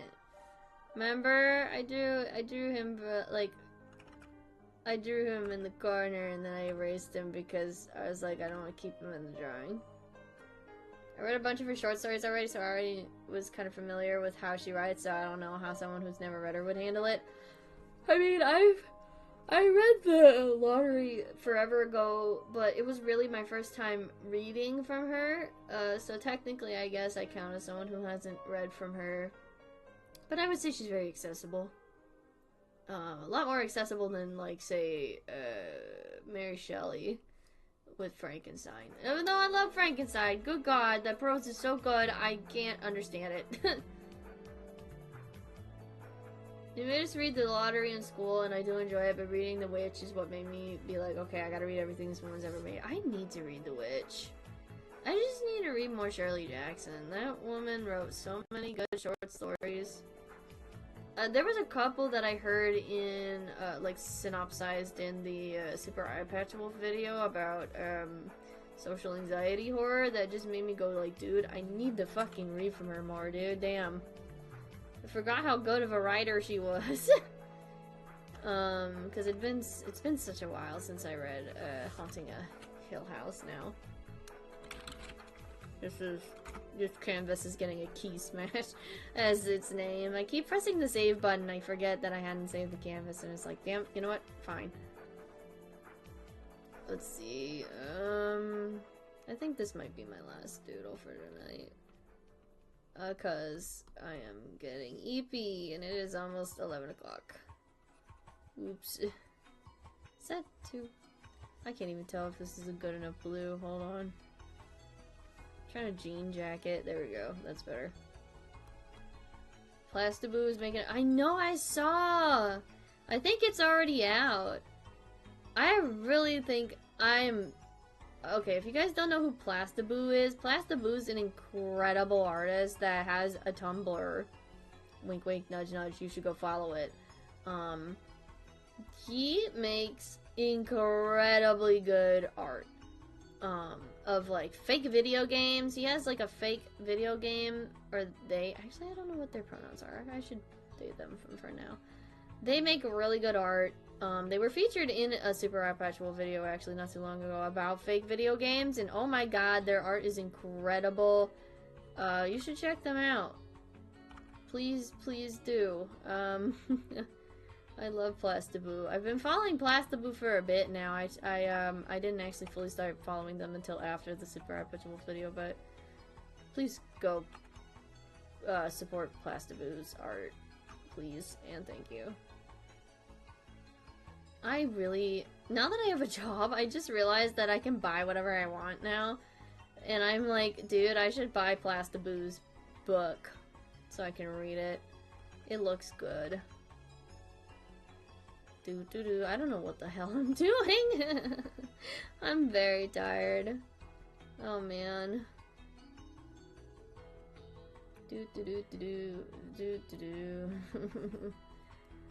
God.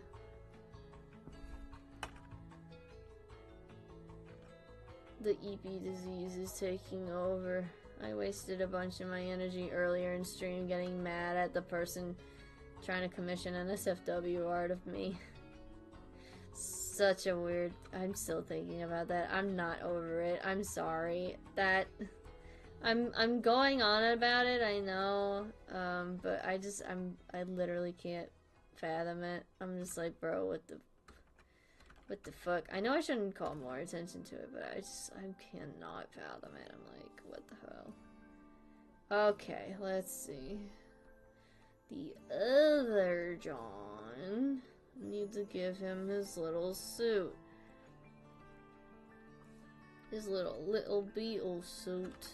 I got to put me in the little suit and make sure I look all dapper for me interviews and such. I get good alternate universe John where he's not a piece of shit. I want to know who it was so bad so I confirm it by LOL. I know, it's gonna fucking haunt me for the rest of my days. That unless the person comes forward with, like, who they are. Like, dude, I want to know who it was so fucking bad, because I just want to ask them, why? Why do you find my Sona hot? I don't get it. I don't get it. There you go. My mischievous little cat. It's like a fucking cat. I love the picture on the right. He looks like a conniving little cat, and then it's the one on the left just looks like a jaded lesbian. Oh, fuck. Alright, let's put all this in a folder. Yeah, I think that's my last doodle. I'm so tired. Oh, jeez. Alright, there's some doodles. Where should I? It's only 3, and then there's the... Oop, not that one. Then there's this one that we finished up. So, well, in a day's work. Oh, shoot. I didn't save the canvas. That's important. There we go. It's just me or no, it's okay. I criticize myself a lot too, but don't be too hard on yourself, okay? That usually doesn't get anywhere fast. Alright, I'm gonna put my tablet away. My back. Everything hurts, dude.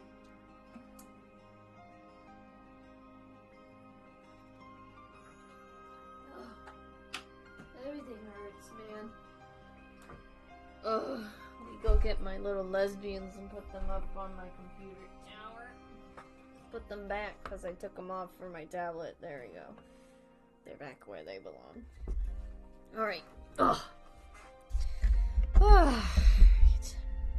Well, there we go, everybody. We did some doodling. I hope that was, first of all, I'm so sorry for being late today. Oh, what a day. Excuse me. I'm so sorry for being late to stream. I hope it doesn't happen again. I'm not counting on it, but, yeah. And, sorry it wasn't much of a doodle stream. It wasn't much of a stream, really. It was, I just wanted to give you guys as much content as I could. Gosh, my brain is short-circuiting. I'm so sorry. I'm so tired. But yeah. So I guess the moral of the story is don't be awful. It's your stream. You make your own schedule, gosh darn it. I know. I like to be consistent, though. And when I promise a time, I like to stick by it. I feel bad when I don't stick by it. I had a good time. It truly is all good. I'm glad you're here. Also, I mentioned it before. I have a WordPress blog where I'm doing my little Slenderman series, Slenderverse series that I'm writing. It updates whenever I feel like it. Oh, excuse me. I updated it today. So it's tiredchatter.wordpress.com. I updated it today. Go check it out if you want more of my writings. If you liked my poem from earlier in stream. Yeah. Let's see. I'm gonna skip next week's stream and take a break for the beginning of the month because I want a proper rest. And then I'll come back, stream after next, and maybe I'll try to see what we'll do. Maybe I'll do more drawings. Maybe we'll do something else. I haven't quite figured it out yet. Excuse me, I keep yawning. Yeah, I haven't figured out what to do for today's stream. The charity streams, I still don't know what to do about those. I'll figure something out, I promise. Tired chatter goes hard, thank you. Yeah. Yeah. Next stream, I need a nap. I need to rest. I'm very tired. Work is kicking my butt. So yeah. Thank you guys so much for coming out this stream today. Make sure you get something to eat if you haven't eaten anything yet. Make sure you get something to drink if you haven't drank anything yet. Make sure you take your meds. If you haven't taken your meds yet, please do. It's better to do it late than never. If you're in school right now, make sure you study for that test, to do that homework of yours you still haven't been doing and procrastinating on. It's always better to do it late than never, as I have always said. Make sure you pet your pets, water your plants, take a shower if you haven't yet, brush your hair, brush your teeth, do what you need to do to take care of yourselves. Just know that I love you and I care about you, and there are people in your life that love and care about you as well. And I will see you in the second week of October. Not the first week. The second. Alright, I'll catch you later. Bye! Goodbye, everybody. Goodbye. Goodbye, everyone. Bye. Thank you for coming out tonight. Bye. Bye, everybody. Goodbye.